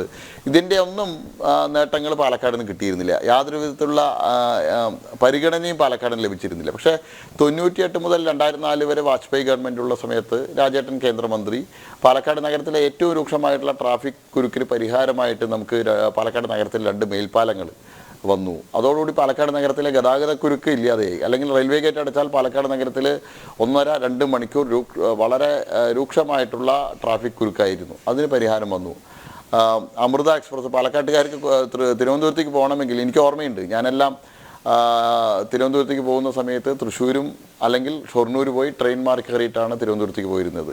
അതിന് പരിഹാരമായിട്ട് അമൃത കിട്ടി. അമൃത എക്സ്പ്രസ് ആയിരക്കണക്കിന് ആളുകളാണ് ദിനംപ്രതി അമൃത എക്സ്പ്രസ് വഴി തിരുവനന്തപുരത്ത് എത്തുന്നത്. ഓരോ തവണയും അമൃതയിൽ കയറുന്ന സമയത്ത് അവർ വളരെ ബഹുമാനപൂർവ്വം നന്ദിപൂർവ്വം ആലോചിക്കുന്നത് രാജേട്ടനെ കുറിച്ചിട്ടാണ്. അതുപോലെ പാലക്കാട് നഗരസഭയ്ക്ക് ആദ്യമായിട്ട് ഒരു കേന്ദ്ര ഫണ്ട് ലഭിക്കുന്നത് വാജ്പേയി ഗവൺമെൻറ് കാലത്ത് രാജേട്ടൻ ഖരമാലിന്യ സംസ്കരണ പ്ലാന്റിന് വേണ്ടിയിട്ട് 2.5 കോടി രൂപ അനുവദിക്കുന്നത്. അതുകൊണ്ടാണ് പാലക്കാട് നഗരസഭയിൽ മാലിന്യ സംസ്കരണ പ്ലാന്റ് തന്നെ നിർമ്മിക്കുന്നത്. അതുവരെ വെറും ഒരു ഡംപിങ് യാർഡായിരുന്നു നഗരസഭയുടെ മാലിന്യ സംസ്കരണ പ്ലാന്റ്, ആ സ്ഥലം BPL കൂട്ടുപാതയിലുള്ളത്. പിന്നീട് മോദി സർക്കാർ വരുന്നതോടുകൂടി ഒരു വിപ്ലവം തന്നെയാണ് വികസന കാര്യത്തിൽ. IIT ലഭിക്കുന്നു, ഫുഡ് പാർക്ക് ലഭിക്കുന്നു, ഡിഫൻസ് പാർക്ക് ലഭിക്കുന്നു. പാലക്കാട് നഗരസഭയ്ക്ക് അമൃത് 1.0-ൽ 221 കോടി രൂപ ലഭിക്കുന്നു. അതുപയോഗിച്ച് നഗരത്തിലെ 70ത്തെ കുടിവെള്ള പദ്ധതിയായിരുന്നു, വളരെ ബൃഹത്തായിട്ടുള്ള കുടിവെള്ള പദ്ധതിയാണ് നഗരത്തിൽ നടപ്പാക്കിയത്. 109 കോടി രൂപയുടെ. 2050 വരെ മലമ്പുഴ ഡാമിൽ വെള്ളമുണ്ടെങ്കിൽ പാലക്കാട് നഗരത്തിൽ ഒരു പ്രദേശത്തും കുടിവെള്ളക്ഷാമം ഉണ്ടാവില്ല. 137 കിലോമീറ്ററാണ് പുതിയ പൈപ്പ് ലൈൻ ഇട്ടത്. പാലക്കാട് നഗരത്തിന് മാത്രമായിട്ട് പുതിയ 45 ദശലക്ഷം ലിറ്ററിൻ്റെ ഫിൽട്ടർ പ്ലാന്റ് മലമ്പുഴയിൽ നിർമ്മിച്ചു. നേരത്തെ 35 ദശലക്ഷം ലിറ്ററിൻ്റെയാണ് നിലവിലുണ്ടായിരുന്നത്. അതിൽ 6 പഞ്ചായത്തിന് മുനിസിപ്പാലിറ്റിക്കായിരുന്നു. നഗരസഭയ്ക്ക് മാത്രമായിട്ട് അത് നിർമ്മിച്ചു. 3 പുതിയ വാട്ടർ ടാങ്കുകൾ 75 ദശലക്ഷം ലിറ്ററിൻ്റെ. അങ്ങനെ 3600ഓളം കുടിവെള്ള കണക്ഷൻ ഇല്ലാത്ത വീടുകളിലേക്ക് സൗജന്യമായിട്ട് കുടിവെള്ള കണക്ഷൻ. അങ്ങനെ നഗരത്തിൽ ഏറ്റവും പ്രാഥമികമായിട്ടുള്ള ഒരു ആൾക്ക് വേണ്ട കുടിവെള്ളം എല്ലാ വീടുകളിലും കൃത്യമായിട്ട് എത്തിക്കാനുള്ള പദ്ധതി നമുക്ക് നടപ്പാക്കാൻ കഴിഞ്ഞു. നഗരത്തിൽ 23 റെസിഡൻഷ്യൽ കോളനികളിൽ നമ്മൾ പാർക്കുകൾ നിർമ്മിച്ചു. GB റോഡിലെ ഗേറ്റ് അടച്ച സമയത്ത് 2012 ഗേറ്റ് അടയ്ക്കുന്നത്. അന്ന് വലിയ ചർച്ചയായിരുന്നു. ഉമ്മൻചാണ്ടിയെ മുഖ്യമന്ത്രിയായിരുന്ന ശ്രീ ഉമ്മൻചാണ്ടിയെ പാലക്കാട് നഗരത്തിലെ മുഴുവൻ വ്യാപാരികളും തിരുവനന്തപുരത്ത് അന്നത്തെ MLA ആയിട്ടുള്ള ഷാഫിയുടെ നേതൃത്വത്തിൽ പോയി കണ്ടതാണ്. അന്ന് ഉറപ്പ് കൊടുത്താണ് അതിന് പരിഹാരം ഉണ്ടാക്കുന്നത്. പക്ഷേ പരിഹാരം ഉണ്ടായില്ല. നമ്മൾ അമൃത് പദ്ധതിയിൽ ഉൾപ്പെടുത്തിക്കൊണ്ട് അവിടെ എസ്കലേറ്റർ, പൊതുനിരത്തിൽ 2ാമത്തെ നഗരമാണ് കേരളത്തിൽ എസ്കലേറ്റർ ഉള്ളത്. അമൃത് പദ്ധതിയിൽ 6.5 കോടി രൂപ ചെലവഴിച്ചുകൊണ്ട് എസ്കലേറ്റർ നമ്മൾ നിർമ്മിച്ചു. അങ്ങനെ നഗരത്തിലെ വെള്ളക്കെട്ട് 2018 ആദ്യം പ്രളയമുണ്ടായിട്ടുള്ള നഗരം പാലക്കാട് നഗരം. 2018 ഓഗസ്റ്റ് മാസം 9-ാം തീയതി പുലരുന്ന സമയത്ത് പാലക്കാട് നഗരത്തിലെ ഒരു പ്രദേശം മുഴുവൻ വെള്ളക്കെട്ടിനടിയിലാണ്. അതിന് പരിഹാരമായിട്ട് നഗരത്തിലെ തോടുകളെല്ലാം ഏകദേശം 16 കോടി രൂപ ചെലവഴിച്ചുകൊണ്ട് നഗരത്തിലെ എല്ലാ പ്രധാന തോടുകളിലെയും കയ്യേറ്റങ്ങൾ ഒഴിപ്പിച്ച് തോടുകളുടെ വീതി വർദ്ധിപ്പിച്ച് സൈഡ് വാൾ കെട്ടി. പിന്നീട് അത്രയും രൂക്ഷമായിട്ടുള്ള ഒരു പ്രളയം പാലക്കാട് നഗരത്തിൽ നമുക്ക് ജനങ്ങൾക്ക് അനുഭവിക്കേണ്ടി വന്നിട്ടില്ല. ഇപ്പോഴും അതിൻ്റെ തുടർ പ്രവർത്തനം നടക്കുന്നു. മദ്രാസ് IIT, പാലക്കാട് IIT എല്ലാം കൊണ്ട് വിശദമായിട്ടുള്ള പഠനം നടത്തി ശാശ്വതമായിട്ടുള്ള പരിഹാരം, ഡ്രെയിനേജ് സിസ്റ്റത്തിൽ ശാശ്വതമായിട്ടുള്ള ഒരു പരിഹാരം ഉണ്ടാക്കാനുള്ള ഒരു മാസ്റ്റർ പ്ലാൻ തയ്യാറാക്കിക്കൊണ്ടിരിക്കുകയാണ് നഗരസഭ. നഗരത്തിലെ ജനങ്ങൾക്ക് ബോധ്യമുണ്ട്. നഗരസഭ പാലക്കാട് നഗരത്തിൽ വികസനം വന്നത് BJPയുടെ ഭരണം വന്നതിന് ശേഷമാണ്, കേന്ദ്രത്തിൽ NDA വന്ന ശേഷമാണ്. ഇപ്പോൾ ഏറ്റവും അടുത്ത് പ്രഖ്യാപിച്ച 2 പദ്ധതികൾ പാലക്കാട് നിന്ന് കോഴിക്കോട് എത്താൻ ഇപ്പോൾ 4-4.5 മണിക്കൂർ വേണം റോഡ് മാർഗം യാത്ര ചെയ്യണമെങ്കിൽ. ഗ്രീൻഫീൽഡ് ഹൈവേ അതിൻ്റെ സ്ഥലമെടുപ്പ് പൂർണ്ണമായിട്ടും കഴിഞ്ഞു. അതിനുള്ള തുക മുഴുവൻ കൊടുത്തിരിക്കുന്നത് കേന്ദ്ര ഗവൺമെൻറ്റാണ്. 10,000-ഓളം കോടി രൂപയുടെ പദ്ധതിയാണ്. അത് പൂർത്തിയായാൽ ചന്ദ്രനഗറിൽ നിന്ന് ആരംഭിച്ച് കോഴിക്കോട് അവസാനിക്കുന്ന ഗ്രീൻഫീൽഡ് ഹൈവേ 6 പാത പൂർത്തീകരിക്കപ്പെട്ടാൽ 1 മണിക്കൂർ 40 മിനിറ്റും കൊണ്ട് കോഴിക്കോട് എത്താൻ കഴിയും. ഇപ്പോൾ ഇൻഡസ്ട്രിയൽ സ്മാർട്ട് സിറ്റി കേന്ദ്ര ഗവൺമെൻറ് പ്രഖ്യാപിച്ചിരിക്കുന്നു. പാലക്കാട്ടെ യുവാക്കൾ അവർ മുഴുവൻ യുവജനത മുഴുവൻ ഇന്ന് മറ്റുള്ള പ്രദേശങ്ങളിൽ പോയിട്ടാണ് ജോലി ചെയ്യുന്നത്. ഒന്നുകിൽ കോയമ്പത്തൂർ അല്ലെങ്കിൽ ബാംഗ്ലൂർ, മദ്രാസ്. വീടുകളിൽ പോയാൽ പ്രായമായിട്ടുള്ള ആളുകളെയാണ് കാണുന്നത്. വിദ്യാഭ്യാസം കഴിഞ്ഞാൽ വിദ്യാഭ്യാസത്തിന് ആശ്രയിക്കുന്നത് കോയമ്പത്തൂരിനെയും മറ്റു സംസ്ഥാനങ്ങളെയാണ്.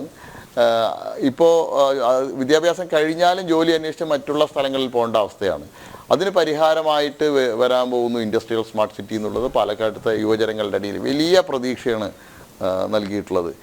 ഇതെല്ലാം ജനങ്ങൾക്ക് ബോധ്യം വന്നിട്ടുണ്ട്. ആരുടെ കാലത്താണ് ഇത്തരം പദ്ധതികൾ വരുന്നത്, ആരാണ് ഇത്തരം പദ്ധതികൾ പാലക്കാട് കൊണ്ടുവരുന്നതെന്ന് എന്നെ സംബന്ധിച്ച് അവർക്ക് ബോധ്യമായിട്ടുണ്ട്. അത് വലിയ ഗുണം ഈ തെരഞ്ഞെടുപ്പ് സമയത്ത് ഉണ്ടാക്കിയിട്ടുണ്ട്. അതുപോലെ തന്നെ സാധാരണക്കാരായ ജനങ്ങൾ അവർക്കും പ്രതീക്ഷ ഇന്ന് NDAയിലും BJPയിലാണ്. 2200-ലധികം വീടുകളാണ് നമ്മൾ പ്രധാനമന്ത്രി ആവാസ് യോജന പദ്ധതി പ്രകാരം കഴിഞ്ഞ 2015 ശേഷം പാലക്കാട് നഗരസഭാ പരിധിയിൽ കൊടുത്തിട്ടുള്ളത്. അത് റെക്കോർഡാണ്. കേരളത്തിൽ തന്നെ ഒരു നഗരസഭയിൽ ഇത്രയധികം വീടുകൾ കൊടുത്ത സമയം ഉണ്ടായിട്ടുണ്ടാവില്ല. 30 വർഷം UDF ഭരിച്ച നഗരസഭയാണ്. 30 വർഷക്കാലത്തിനിടയിൽ UDFന് ഇത്രയും വീടുകൾ പാലക്കാട് നഗരത്തിൽ കൊടുക്കാൻ കഴിഞ്ഞിട്ടുണ്ടാവില്ല പാവപ്പെട്ട ആളുകൾക്കായിട്ട്. തെരുവോര കച്ചവടക്കാർ, വഴിയോര കച്ചവടക്കാർക്ക് കോവിഡ് സമയത്ത് ഏറ്റവും വലിയ ദുരിതം അനുഭവിച്ചത് അവരാണ്. അവർക്ക് PM സ്വാനിധി പദ്ധതി പ്രകാരം 1000-ലധികം തെരുവോര കച്ചവടക്കാർക്ക് ഈടില്ലാത്ത വായ്പ നമുക്ക് അനുവദിക്കാൻ കഴിഞ്ഞു. ഇതെല്ലാം BJPയുടെ ഒരു ജനകീയ അടിത്തറ പാലക്കാട് വിപുലീകരിക്കാൻ സഹായകരമായിട്ടുണ്ട്. അതെല്ലാം ഈ തെരഞ്ഞെടുപ്പിൽ പ്രതിഫലിക്കുന്നുമുണ്ട്. ഇനി ഒരു നിർണായകമായ ചോദ്യം, പ്രേക്ഷകർ നാളുകളായി കാത്തിരുന്ന ഒരു ഉത്തരം. പ്രേക്ഷകർ പലപ്പോഴും തെരഞ്ഞെടുപ്പൊന്ന് കഴിയട്ടെ എന്ന് കരുതി പലരും ചർച്ചയാക്കാതിരുന്ന ആ ചോദ്യത്തിലേക്ക് അങ്ങയുടെ ഭാഗത്തുനിന്നൊരു വലിയ വീഴ്ചയുണ്ടായി അല്ലേ ഈ പ്രചാരണ കാലത്ത്? ഒരു പ്രമുഖ നേതാവിനെ അങ്ങ് സ്വീകരിച്ച് ആനയിച്ചില്ല. ഒരു പ്രമുഖ നേതാവിന് വേദികൾ ഒരുങ്ങിയപ്പോൾ അവിടെ താക്കോൽ സ്ഥാനം കൊടുത്തില്ല. ഒരു പ്രമുഖ നേതാവിന് പാർട്ടിയും സംഘടനയും നേതൃത്വമൊന്നും വേണ്ടത്ര പരിഗണന നൽകിയില്ല. അങ്ങനെ 11-ാം മണിക്കൂറിൽ ആ പ്രമുഖ നേതാവ് ചാടി ആദ്യം ഇടതുപക്ഷത്തേക്ക് ചാഞ്ഞെങ്കിലും ഒടുവിൽ കോൺഗ്രസ് പാളയത്തിൽ ചെന്നെത്തി. അതിഭയങ്കരമായ തിരിച്ചടി BJPക്കും NDAയ്ക്കും നേരിടും എന്നുള്ള കോലാഹലമുയർത്തി. അതിൻ്റെ ആകെ തുക എന്താണ്? ഇതേക്കുറിച്ചുള്ള പ്രതികരണം എന്താണ്? ഇത് ഫലത്തിൽ ചെയ്തത് എന്താണ്?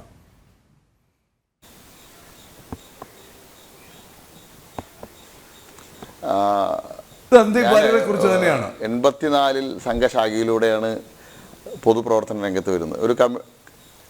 ഒരു കമ്മ്യൂണിസ്റ്റ് CPM ബാക്ക്ഗ്രൗണ്ടുള്ള കുടുംബത്തിൽ നിന്നാണ്. അച്ഛനെല്ലാം CPMൻ്റെ പ്രവർത്തകനായിരുന്നു. ആ കുടുംബത്തിൽ നിന്നാണ് വരുന്നത്.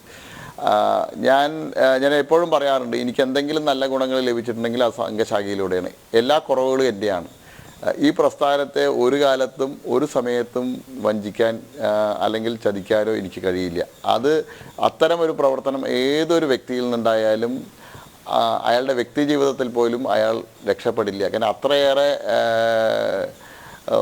പവിത്രമായിട്ടുള്ളൊരു സംഘടനയാണെന്ന് വിശ്വസിക്കുന്ന ആളാണ് ഞാൻ. അത് യഥേഷ്ടം ഉദാഹരണങ്ങൾ ഞാൻ നമ്മുടെ സാധാരണ പ്രവർത്തകരോട്, നമ്മുടെ കാര്യകർത്താക്കളോട് പറയാറുണ്ട്. ഒരിക്കലും നമ്മുടെ സംഘടനയ്ക്കെതിരായിട്ട്, കാരണം ഒരുപാട് ബലിദാനികളുടെ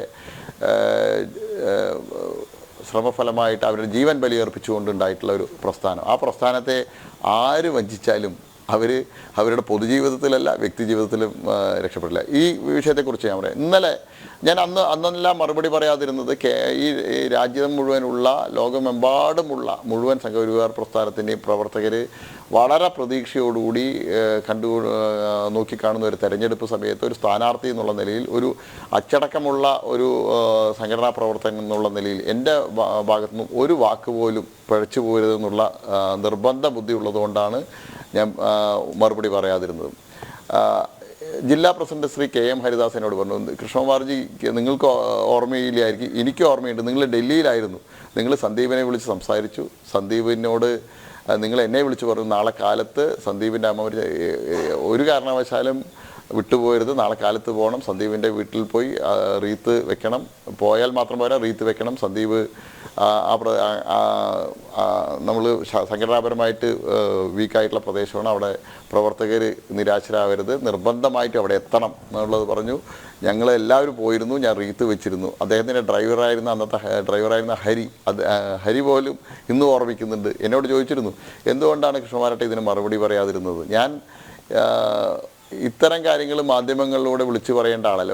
ഒരു സ്വന്തം അമ്മ മരിച്ച സമയത്ത് ഒരാൾ വന്ന് റീത്ത് വച്ചില്ല അല്ലെങ്കിൽ ആശ്വസിപ്പിച്ചില്ല എന്നുള്ള കാര്യമൊന്നും ഇത് പൊതുവേദികളിൽ വിളിച്ചു പറയേണ്ടതാണെന്ന് ഞാൻ കരുതുന്നില്ല. എന്നോട് അദ്ദേഹത്തിന് അത്തരമൊരു കാര്യമുണ്ടായിരുന്നെങ്കിൽ ഈ തെരഞ്ഞെടുപ്പ് സമയത്ത് 2 ദിവസം എൻ്റെ കൂടെ ക്യാമ്പയിൻ ഉണ്ടായിരുന്നല്ലോ. അതിനു മുമ്പ് എത്രയോ തവണ വ്യക്തിപരമായിട്ട് സംസാരിച്ചിട്ടുണ്ട്. അദ്ദേഹത്തിനെതിരായിട്ട് സംഘടനാപരമായിട്ടുള്ള നടപടി ഉണ്ടായിരുന്ന സമയത്ത് പോലും എന്നെ സമീപിച്ചിട്ടുണ്ട്. എന്നോട് സംസ്ഥാന അധ്യക്ഷനോട് സംസാരിച്ച് തെറ്റുപറ്റിയതാണ്, തിരിച്ചു വരാനുള്ള അവസരം നൽകണമെന്ന് അഭ്യർത്ഥിച്ചിട്ടുണ്ട്.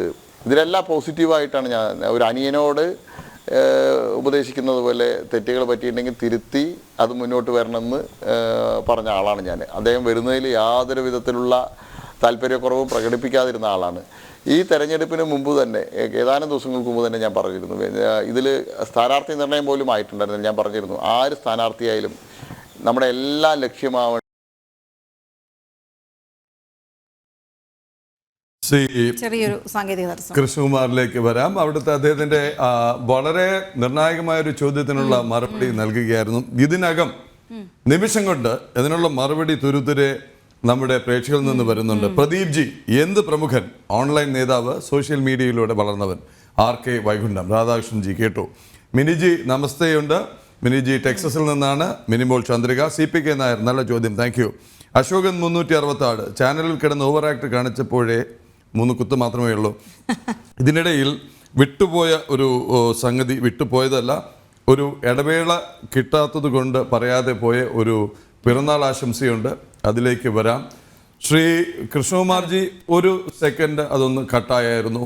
എന്തുകൊണ്ട് അങ്ങ് പരസ്യമായി മറുപടി പറഞ്ഞില്ല എന്ന് അണികളും സഹപ്രവർത്തകരും ചോദിച്ചു. അതങ്ങയുടെ മാന്യത. തുടരാം അങ്ങേക്ക്.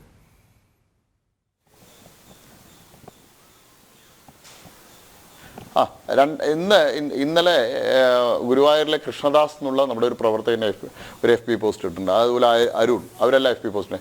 2012 സന്ദീപിൻ്റെ ചെത്തലൂരുള്ള പ്രദേശത്ത് ഒരു സംഘർഷമുണ്ടായി. മോദിജിയുടെ സ്വാമി വിവേകാനന്ദൻ്റെ പോസ്റ്റർ നശിപ്പിച്ചത് സംബന്ധിച്ച്, ഫ്ലെക്സ് ബോർഡ് നശിപ്പിച്ചത് സംബന്ധിച്ച് അവിടുത്തെ മുസ്ലിം ലീഗിൻ്റെയും NDF-ൻ്റെയും പ്രവർത്തകരുമായിട്ട് സംഘർഷമുണ്ടായ സമയത്ത് സന്ദീപ് വാര്യർ ആ പ്രദേശത്ത് നിന്ന് തന്നെ മുങ്ങി. അവിടുത്തെ സാധാരണ പ്രവർത്തകരെ ഇട്ട് അവരെ വഴിയാധാരമാക്കിയിട്ട് അവിടുന്ന് മുങ്ങിക്കളഞ്ഞു. ആ സമയത്ത് സന്ദീപ് ഇട്ട പോസ്റ്റ്, അവർ സോഷ്യൽ മീഡിയയിലിട്ട വാട്സാപ്പ് ഗ്രൂപ്പിലിട്ട പോസ്റ്റ് സ്ക്രീൻഷോട്ട് എടുത്തിട്ടാണ് പ്രവർത്തകർ ഇട്ടിരിക്കുന്നത്. അന്ന് ആ വാട്സാപ്പ് പോസ്റ്റിൽ സന്ദീപ് പറയുന്നുണ്ട്, ജില്ലാ പ്രസിഡൻ്റായിട്ടുള്ള കൃഷ്ണകുമാർജി എൻ്റെ വീട്ടിൽ വന്നു, എൻ്റെ അമ്മയെ കണ്ടു, ശശികല ടീച്ചർ വന്നു, രാഹുൽ ഈശ്വർ വിളിച്ചു, എനിക്കിവിടെ ഞാൻ ഇവിടുന്ന് മാറി നിൽക്കുകയാണ് എല്ലാം പറഞ്ഞിട്ടുള്ള ഒരു പോസ്റ്റാണ്. അതെല്ലാം വ്യക്തമാക്കുന്നത് എന്താ? ഞാനൊരു സാധാരണ പ്രവർത്തകന് എന്തെങ്കിലും വിഷയങ്ങളുണ്ടായാൽ, ഞാൻ അറിഞ്ഞാൽ, ഞാൻ സ്ഥലത്തുണ്ടെങ്കിൽ ഓടിയെത്തുന്ന ആളാണ്. അത് സംഘർഷ സമയത്തായാലും ശരി, സമാധാന സമയത്തായാലും ശരി, അവരെ ആശ്വസിപ്പിക്കേണ്ട സമയങ്ങളിൽ ഓടിയെത്തി ആശ്വസിപ്പിക്കാവുന്ന ഒരു ശീലം എനിക്കുണ്ട്. കാരണം ഞാൻ വളർന്നു വന്നത് അങ്ങനെയാണ്. ഞാൻ സംഘശാഖയിലൂടെ പോകാൻ ആരംഭിച്ച സമയത്ത് എനിക്ക് എന്തെങ്കിലും വിഷമങ്ങൾ ഉണ്ടായാൽ അന്നത്തെ പ്രചാരകനായിരുന്ന അടൂർ മുരളിയേട്ടൻ, എനിക്കിപ്പോഴും ഓർമ്മയുണ്ട്. അദ്ദേഹം സൈക്കിളിലാണ് വരിക. അദ്ദേഹം വന്ന് തോളത്തൊരു തട്ട് തട്ടിയാൽ, ഒന്നും പറയില്ല, തോളത്തൊരു തട്ട് തട്ടിയാൽ 10 മടങ്ങ് ഊർജം പ്രവർത്തിക്കാനുള്ള ഊർജം ലഭിച്ച കാലഘട്ടമായിരുന്നു. അതുപോലെ തന്നെ അന്നത്തെ സംഘത്തിൻ്റെ ജില്ലാ കാര്യമായിരുന്ന VK ചന്ദ്രേട്ടൻ, വടക്കന്തറിയിലെ ചന്ദ്രേട്ടൻ, അദ്ദേഹമൊക്കെ ധനലക്ഷ്മി ബാങ്കിലാണ് അദ്ദേഹം പ്രവർത്തിച്ചിരുന്നത്. അദ്ദേഹം എല്ലാം വന്ന് ഒന്നും പറയില്ല, വീട്ടിൽ വന്ന് കുറച്ചു നേരം ഇരുന്ന് അമ്മയോടും അച്ഛനോടും സംസാരിക്കും, ഒരു ചായ കുടിക്കും, തിരിച്ചു പോവും. ഈ കാര്യത്തെ സംബന്ധിച്ച്, എന്തിനാ വന്നതിനെ സംബന്ധിച്ച് അല്ലെങ്കിൽ ഇഷ്യൂവിനെ സംബന്ധിച്ച് പോലും പറയില്ലായിരുന്നു. അങ്ങനെ ഒരു സാഹചര്യത്തിൽ സംഘടനാ പ്രവർത്തനത്തിൽ വന്ന ആളാണ് ഞാൻ. എൻ്റെ പ്രദേശത്ത് ഞാനും വേറെ 2 സാധാരണ പ്രവർത്തകരുണ്ടായിരുന്നു. T. ശിവദാസ മേനോൻ അടക്കമുള്ള, അന്ന് CPM-ൻ്റെ ജില്ലാ സെക്രട്ടറി ആയിരുന്ന T. ശിവദാസ മേനോൻ അടക്കമുള്ള ആളുകൾ താമസിക്കുന്ന പ്രദേശത്ത് നിന്ന് ആദ്യമായിട്ട് ശാഖയിൽ വരുന്ന ആളാണ് ഞാൻ. എൻ്റെ കൂടെ വന്ന മുഴുവൻ ആളുകളെയും അവർ മടക്കി പാർട്ടിയിലേക്ക് കൊണ്ടുപോയി. ഞാൻ മാത്രം ഉറച്ചു നിന്നു. കമ്മ്യൂണിസ്റ്റ് കുടുംബത്തിൽ നിന്നാണെങ്കിലും അച്ഛൻ കമ്മ്യൂണിസ്റ്റ് പാർട്ടിയുടെ പ്രവർത്തകനാണെങ്കിലും അന്ന് ഉറച്ചു നിന്നാണ്. അപ്പോൾ എങ്ങനെയാണ് ഒരു സംഘകാര്യകർത്താവിൻ്റെ അല്ലെങ്കിൽ സംഘപരിവാർ പ്രസ്ഥാനങ്ങളുടെ കാര്യകർത്താക്കൾക്ക് പ്രവർത്തകരെ ആശ്വസിപ്പിക്കാൻ കഴിയുക, അവരെങ്ങനെയാണ് ആശ്വസിപ്പിക്കേണ്ടതെന്നുള്ളതിനെ സംബന്ധിച്ച് കൃത്യമായിട്ട് ബോധ്യമുള്ള ഞാൻ, ഒരു പ്രവർത്തകൻ ഇത്തരം സാഹചര്യത്തിൽ ഉള്ള സമയത്ത് ആശ്വസിപ്പിക്കേണ്ടത് എങ്ങനെയാണെന്ന് എനിക്കറിയാം. ഒരു തോളത്ത് ഒരു തട്ട് മാത്രം മതി നമ്മുടെ പ്രവർത്തകരെ ആശ്വസിപ്പിക്കുക എന്നുള്ള കൃത്യമായിട്ടുള്ള ബോധ്യമുള്ള എൻ്റെ ഭാഗത്ത് നിന്ന് അത്തരത്തിലുള്ള ഒരു വീഴ്ച ഒരിക്കലും സംഭവിക്കില്ല. ഞാനത് ജില്ലാ പ്രസിഡന്റിനോട്, ശ്രീ KM ഹരിദാസിനോട് അറിയാം. ഹരിദാസ് പറഞ്ഞു, എന്നോട് ചോദിച്ചിരുന്നു, എന്താ കൃഷ്ണകുമാർജി നിങ്ങൾ മറുപടി പറയാതിരുന്നത്? അത് നിങ്ങൾക്ക് വലിയ വ്യക്തിപരമായിട്ട് ഡാമേജ് ഉണ്ടാക്കിയില്ലേ എന്നുള്ളത്. ഞാൻ പറഞ്ഞു എനിക്ക് വ്യക്തിപരമായിട്ടുള്ള ഡാമേജ് അല്ല പ്രശ്നം. എന്നെ സംബന്ധിച്ചോളം എൻ്റെ പ്രസ്ഥാനം വലിയൊരു യുദ്ധഭൂമിയിലാണ്. ആ യുദ്ധഭൂമിയിൽ നിൽക്കുന്ന സമയത്ത് ഞാൻ എന്ത് പറഞ്ഞാലും അതിനായിട്ട് വേറൊരു വേർഷനായിട്ട് വന്ന് അത് കൂടുതൽ ചർച്ചയാക്കാൻ ആണ് മാധ്യമങ്ങൾ ശ്രമിക്കുക. അപ്പോൾ ഇത്തരമൊരു സാഹചര്യത്തിൽ എനിക്ക് എന്ത് വ്യക്തിപരമായിട്ടുള്ള ഡാമേജ് ഉണ്ടായിക്കോട്ടെ, സത്യം പുറത്തു വരും, എന്തെങ്കിലും പുറത്തു വരും. ആ ഓരോ സത്യങ്ങളും ഓരോ ദിവസങ്ങളും പുറത്തു വരുന്നുണ്ട്. ഈ പറഞ്ഞതിൻ്റെ പിന്നിലുള്ള വികാരം എന്തായിരുന്നു, എന്തിൻ്റെ അടിസ്ഥാനത്തിലാണ് ഈ പ്രസ്ഥാനത്തെ ഒറ്റുകൊടുത്തത്, ഈ പ്രസ്ഥാനത്തെ വഞ്ചിച്ചു പോയത് കേവലം കസേര മാത്രമല്ല അതിനപ്പുറമുള്ള പലതും ലഭിച്ചതുകൊണ്ടാണ് പോയത് എന്നുള്ളതൊക്കെ ഇന്ന് പ്രവർത്തകരുടെ ഇടയിലും മറ്റുള്ള ആളുകളുടെ ഇടയിലൊക്കെ ചർച്ചയുണ്ട്. ബാംഗ്ലൂർ പോയത് എന്തിനെ സംബന്ധിച്ചെല്ലാം ആളുകൾ ചർച്ച ചെയ്യുന്നുണ്ട്. ഞാൻ പറയാറുണ്ട്, ഇനി ഏത് വലിയ നേതാവ് ഈ പ്രസ്ഥാനത്ത് നിന്ന് പോകാൻ തീരുമാനിച്ചാലും അയാൾക്ക് പോകാമെന്നല്ലാതെ അയാളുടെ നിഴൽ പോലും കൂടെ പോവില്ല. നാളെ കൃഷ്ണകുമാർ ഈ പ്രസ്ഥാനത്ത് നിന്ന് പോയാലും ഈ പ്രസ്ഥാനത്ത് നിന്ന് ഒരു പ്രവർത്തകൻ, സാധാരണ പ്രവർത്തകൻ പോലും കൂടെ പോകാൻ തയ്യാറാവില്ല. അതാണ് ഈ പ്രസ്ഥാനം ഓരോ പ്രവർത്തകനെയും പഠിപ്പിച്ചിട്ടുള്ളത്. വ്യക്തിക്കല്ല പ്രാധാന്യം, ആശയത്തിനും ആദർശത്തിനുമാണ് പ്രാധാന്യം എന്ന് ഞാൻ ഉറച്ചു വിശ്വസിക്കുന്ന ആളാണ്. എന്തെങ്കിലും എനിക്കിന്ന് അംഗീകാരം ലഭിച്ചിട്ടുണ്ടെങ്കിൽ അതെൻ്റെ പ്രസ്ഥാനത. ഈ ശാഖയിൽ വരുന്ന സമയത്ത് ഞാൻ ഒരു സാധാരണ മുനിസിപ്പൽ കൗൺസിലർ പോലും ആവാമെന്ന് പ്രതീക്ഷിച്ചില്ല. എന്നെ മുനിസിപ്പൽ കൗൺസിലറാക്കി, നഗരസഭ സ്റ്റാൻഡിംഗ് കമ്മിറ്റി ചെയർമാനാക്കി, വൈസ് ചെയർമാനാക്കി എൻ്റെ പ്രസ്ഥാനം. ഒരു ബൂത്ത് പ്രസിഡൻ്റായിരുന്ന എന്നെ ഇന്ന് സംസ്ഥാന ജനറൽ സെക്രട്ടറി ആക്കിയിട്ടുണ്ടെങ്കിൽ അത് എൻ്റെ സംഘടന തന്ന അംഗീകാരമാണ്. ആ സംഘടനയ്ക്ക് ഒരു കോട്ടവും വരുന്ന രീതിയിലുള്ള ഒരു വാക്കും എൻ്റെ ഭാഗത്തുനിന്ന് ഉണ്ടാവില്ല. അത് എൻ്റെ ദൃഢനിശ്ചയമായിരുന്നു. ഞാൻ തെരഞ്ഞെടുപ്പിൻ്റെ അവസാന നിമിഷം വരെ എന്തൊക്കെ പ്രകോപനമുണ്ട്, എന്നെ വ്യക്തിപരമായിട്ട് പലതരത്തിലുള്ള ആക്ഷേപങ്ങൾ വന്ന സമയത്തും ഞാൻ അതിന് മറുപടി പറയാതിരുന്നത് എൻ്റെ സംഘടനയോടുള്ള സ്നേഹവും ബഹുമാനവും കൊണ്ടാണ്. കൃത്യമായിട്ടുള്ള മറുപടി പറയാൻ, ഇതിനേക്കാളും മൂർച്ചയേറിയിട്ടുള്ള മറുപടികൾ കൊടുക്കാൻ, ആക്ഷേപങ്ങൾ ചൊരിയാൻ യഥേഷ്ടം തെളിവുകളും കാര്യങ്ങളും എൻ്റെ കയ്യിലുണ്ട്. പക്ഷേ ഞാൻ എൻ്റെ സംഘടനയെ ബാധിക്കുന്ന ഒരു വാക്കും പറയാൻ ഞാൻ തയ്യാറല്ല. ശ്രീ കൃഷ്ണകുമാർ, അങ്ങ് അങ്ങനെ പറയുന്നു, പ്രവർത്തകർ പലരും അങ്ങനെ തന്നെ പറയുന്നു. പക്ഷേ ചോദ്യം, അതിരൂക്ഷമായ വിമർശനം, അതിനിശിതമായ വിമർശനം. അപ്പോൾ തന്നെ പുകഞ്ഞുകൊള്ളി പുറത്തുനിന്ന് ചില പ്രേക്ഷകർ പ്രതികരിക്കുന്നുണ്ട്, മറുപടി അർഹിക്കുന്നില്ല എന്ന് ചിലർ പറയുന്നുണ്ട്. എങ്കിൽ പോലും ഏറ്റവും താഴെ തട്ടിലുള്ള, അങ്ങ് പറഞ്ഞതുപോലെ തന്നെ ഈ പ്രസ്ഥാനത്തിൻ്റെ, ഈ പ്രത്യയശാസ്ത്രത്തിൻ്റെ, ഈ വിശ്വാസത്തിൻ്റെ പ്രത്യേകത എന്ന് പറയുന്നത് ഓരോരുത്തരെ നിയോഗിക്കുന്നു ഒരു നിയോഗവുമായി. ആ നിയോഗം ഏറ്റെടുക്കുന്നു, നിറവേറ്റുന്നു, പിന്മാറുന്നു. ആ വ്യക്തി അല്ലെങ്കിൽ മറ്റൊരു വ്യക്തി കേവലം റോളുകൾ വഹിക്കാനായി നിയോഗിക്കപ്പെടുന്നു. അതിനപ്പുറത്തേക്ക് നാം വളർന്നു എന്ന് തോന്നുന്ന നിമിഷം അതല്ലേ ഇവിടെ നിർണായകമായത്? അപ്പോൾ ഇപ്പോഴാണ് എത്തേണ്ടടുത്ത് എത്തിയത്. അതെ, അല്ല, തീർച്ചയായിട്ടും ഞാൻ പറയാറുണ്ട്, ഞാൻ ഇന്ന് BJP സംസ്ഥാന ജനറൽ സെക്രട്ടറിയാണ്. നാളെ എന്നോട് എൻ്റെ മാതൃപ്രസ്ഥാനം പറയുന്നത് കൃഷ്ണകുമാർ പ്രവർത്തിക്കേണ്ടത് രാഷ്ട്രീയ രംഗത്തല്ല, കൃഷ്ണകുമാർ പ്രവർത്തിക്കേണ്ടത് വേറൊരു രംഗത്താണ്, അല്ലെങ്കിൽ കൃഷ്ണകുമാർ പ്രവർത്തിക്കേണ്ടത് നാളെ ബൂത്തിൽ മാത്രം പ്രവർത്തിച്ചാൽ മതി എന്ന് തീരുമാനിച്ചാൽ അത് ഞാൻ ശിരസാ വഹിക്കും. അതിൽ യാതൊരു സംശയവുമില്ല. ഒരു കസേര കിട്ടാത്തതിൻ്റെ പേരിൽ, അല്ലെങ്കിൽ ഒരു വേദിയിൽ ഇരിപ്പിടം കിട്ടാത്തതിൻ്റെ പേരിൽ, അല്ലെങ്കിൽ ഏതെങ്കിലും തെരഞ്ഞെടുപ്പിൽ മത്സരിക്കാൻ പറ്റാത്തതിൻ്റെ പേരിലൊന്നും ഈ പാർട്ടി, ഈ പ്രസ്ഥാനത്തെ ഉപേക്ഷിക്കാൻ എനിക്ക് കഴിയില്ല.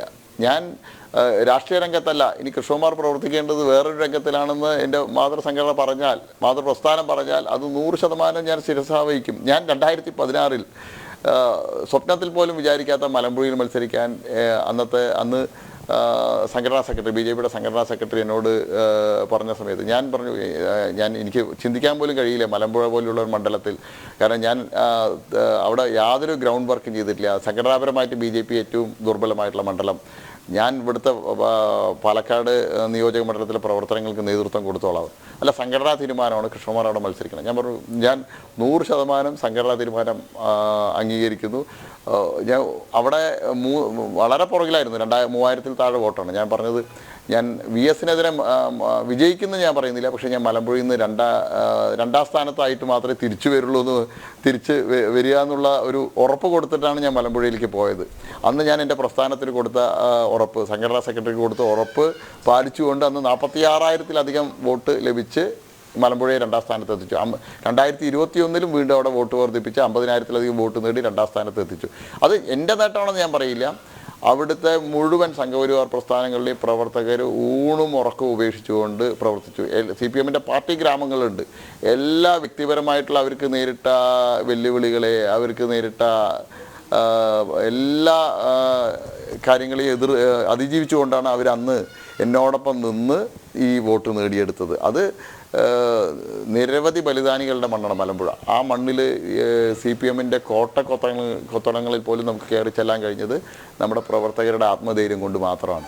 അപ്പോൾ അതാണ് ഞാൻ പഠിച്ചിട്ടുള്ളത്. കാരണം പ്രസ്ഥാനം എന്ത് പറഞ്ഞാലും, ഇനിയിപ്പോൾ ഈ തെരഞ്ഞെടുപ്പിൽ മത്സരിക്കേണ്ട കൃഷ്ണകുമാർ മാറി നിൽക്കുക എന്ന് പറഞ്ഞാൽ മാറി നിൽക്കണം, കൃഷ്ണകുമാർ ഇന്ന ബൂത്തിലാണ് പ്രവർത്തിക്കേണ്ടത് പറഞ്ഞാൽ പ്രവർത്തിക്കണം. അതാണ് ഞാൻ പഠിച്ചിട്ടുള്ളത് ഈ സംഘടനയിൽ നിന്ന്. അല്ലാതെ ഒരു കസേര കിട്ടിയില്ല ഒരു കൺവെൻഷനിൽ, അല്ലെങ്കിൽ ഒരു തെരഞ്ഞെടുപ്പിൽ മത്സരിക്കാൻ കിട്ടിയില്ല, അല്ലെങ്കിൽ എന്നെ ഒരാൾ ഒരു തിരക്കിനിടയിൽ എന്നോട് ചിരിക്കാൻ വിട്ടുപോയി, ഇതെല്ലാം പറഞ്ഞ് പ്രസ്ഥാനത്തെ ഒരു വ്യക്തിയെ കണ്ടിട്ടല്ലല്ലോ ഞാനിന്ന് 10,000-കണക്കിന് പ്രവർത്തകർ ഈ പ്രസ്ഥാനത്തിൽ വന്നിട്ടുള്ളത്.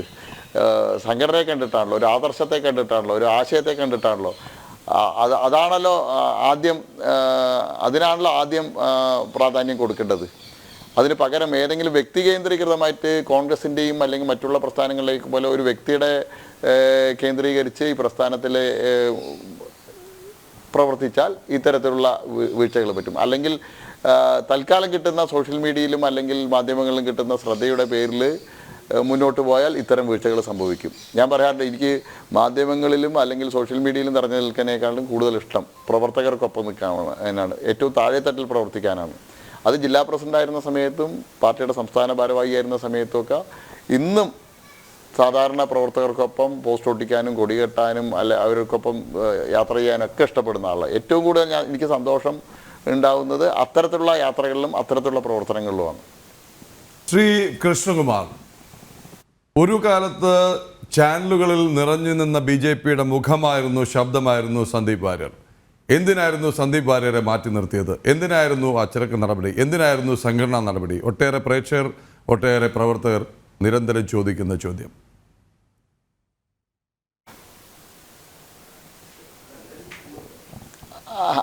ഞാനത് നിരവധി പ്രവർത്തകർ എന്നോട് ചോദിച്ചിട്ടുണ്ട്. നേരത്തെ സന്ദീപിനെതിരെ അച്ചടക്ക നടപടി ഉണ്ടായ സമയത്ത് എന്തുകൊണ്ട് അച്ചടക്ക നടപടിയുടെ കാരണങ്ങളെ സംബന്ധിച്ച് പുറത്ത് പറഞ്ഞില്ല?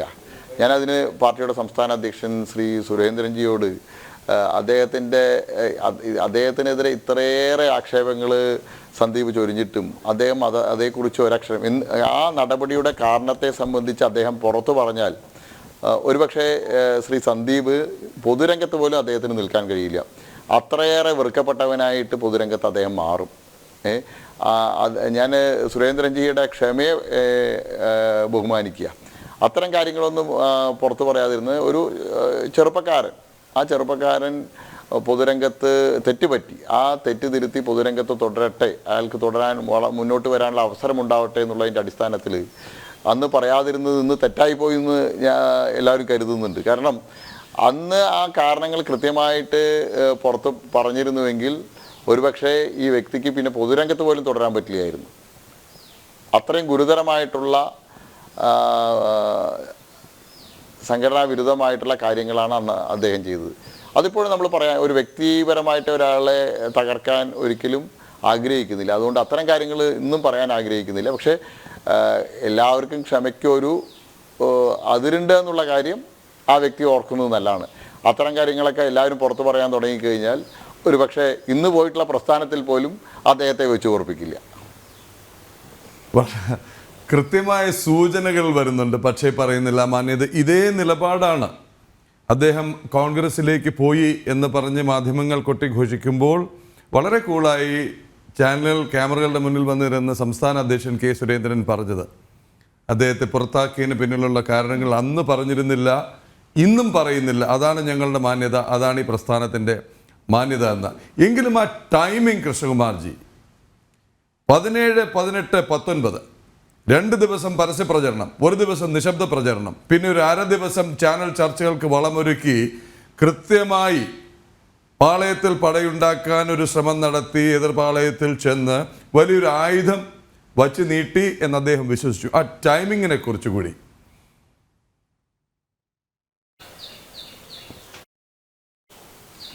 അതിന് തൊട്ട് മുമ്പുള്ള ദിവസങ്ങളിൽ അദ്ദേഹത്തിൻ്റെ യാത്ര എങ്ങോട്ടാണെന്നൊന്ന് പരിശോധിച്ചാൽ അറിയാൻ കഴിയും.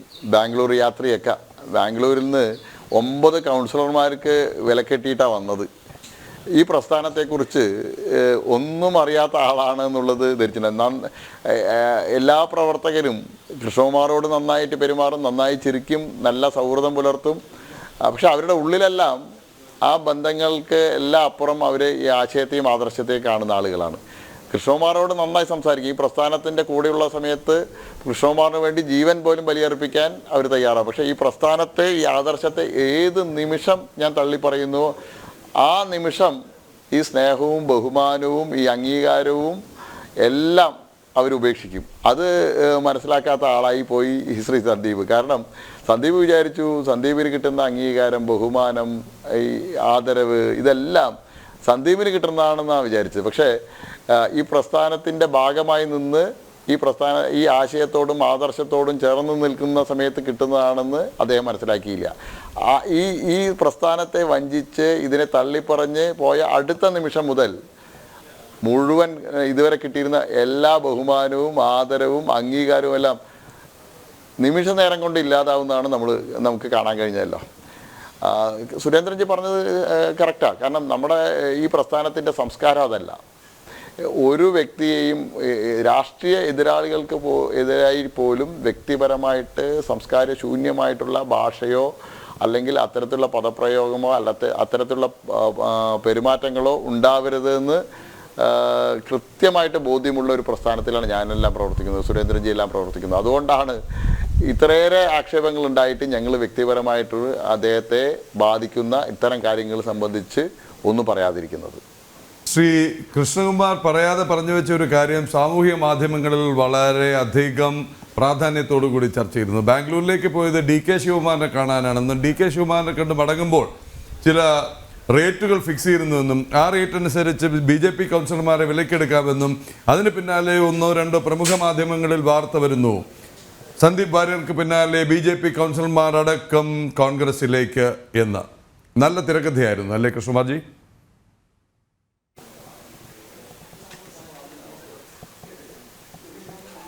അതെ അതെ അതെ അതെ മുൻ നഗരസഭാ ചെയർപേഴ്സൺ, BJPയുടെ സീനിയർ ആയിട്ടുള്ള കൗൺസിലർമാർ, ഇത്തരത്തിലുള്ള ആളുകളെല്ലാം സന്ദീപിനോടൊപ്പം. എനിക്ക് തോന്നുന്നത് അദ്ദേഹത്തിൻ്റെ ഡ്രൈവർ പോലും, അദ്ദേഹത്തിൻ്റെ കാറിൻ്റെ സാരഥി പോലും കൂടെ പോയിട്ടില്ല എന്നാണ് തോന്നുന്നത്. അദ്ദേഹം അവിടുത്തെ പ്രാദേശികമായിട്ടുള്ള നമ്മളൊരു പ്രവർത്തകനാണ്. എനിക്കറിയാൻ കഴിഞ്ഞാൽ അവിടുത്തെ ചെത്തല്ലൂരിൽ നിന്ന് വന്ന പ്രവർത്തകർ പറഞ്ഞത് അവിടുത്തെ അദ്ദേഹത്തോടൊപ്പം ആദ്യ ദിനങ്ങളിൽ അദ്ദേഹത്തിന് കസേര കിട്ടിയില്ല, അദ്ദേഹത്തെ അവഗണിച്ചു, ഇത്തരത്തിലുള്ള കഥകൾ വരുന്ന സമയത്തൊക്കെ ആശ്വസിപ്പിക്കാൻ വീട്ടിൽ ഓടിയെത്തി. പിന്നീടുള്ള ദിവസങ്ങളിൽ ആ വീട്ടിൽ, സന്ദീപിൻ്റെ വീട്ടിൽ കാലത്ത് മുതൽ വൈകിട്ട് വരെ, രാത്രി വരെ സന്ദീപിനോടൊപ്പം ഉണ്ടായിരുന്ന ആ പ്രവർത്തകർ കഴിഞ്ഞ ദിവസം ഓഫീസിൽ വന്നിരുന്നു. അവർ പറഞ്ഞത് ഈ പ്രസ്ഥാനത്തിനെതിരായിട്ട് ഒരു വാക്ക് പറഞ്ഞതോടുകൂടി ആ മനുഷ്യനെ ഞങ്ങൾ വെറുക്കപ്പെട്ടവനായി ഞങ്ങൾക്ക് മാറി എന്നുള്ളതാണ്. വലിയ തെറ്റിദ്ധരിപ്പിക്കലാണ് ഉണ്ടായത്. കാരണം കൃത്യമായിട്ട് ആ വേദിയിൽ ഇരിക്കേണ്ട ആളുകളെ സംബന്ധിച്ച് പാർട്ടിയുടെ ടീം നിശ്ചയിച്ച ആളുകളാണ് ആ വേദിയിലിരുന്നത്. കൊട്ടാരക്കരയ്ക്ക് തൊട്ടടുത്ത ദിവസത്തെ പോലീസ് സ്റ്റേഷൻ മാർച്ചിന് കാലത്ത് തന്നെ പോകുന്നു പറഞ്ഞ സന്ദീപിനോട് ഞാൻ പറഞ്ഞു, നല്ലൊരു കൺവെൻഷൻ ഇവിടെ നടക്കുകയാണ്, നിങ്ങൾ പാലക്കാട്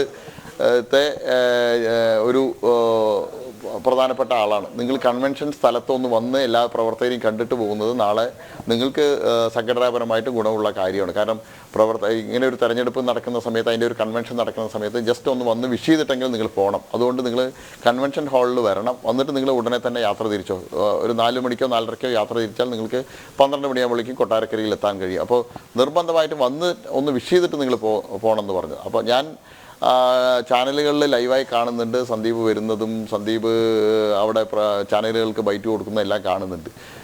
ഞാൻ 5:30 വേദിയിലെത്തുന്നത്. വേദിയിലെത്തി സമയത്ത് വേദിയിൽ സന്ദീപില്ല. അപ്പോൾ സ്വാഭാവികമായിട്ടും ഇത് കൺവെൻഷൻ കഴിഞ്ഞ് കൺവെൻഷൻ കഴിഞ്ഞ് ഞാൻ എൻ്റെ കാറിൽ കയറിയത് ആദ്യത്തെ കോള് സന്ദീപിനാണ്.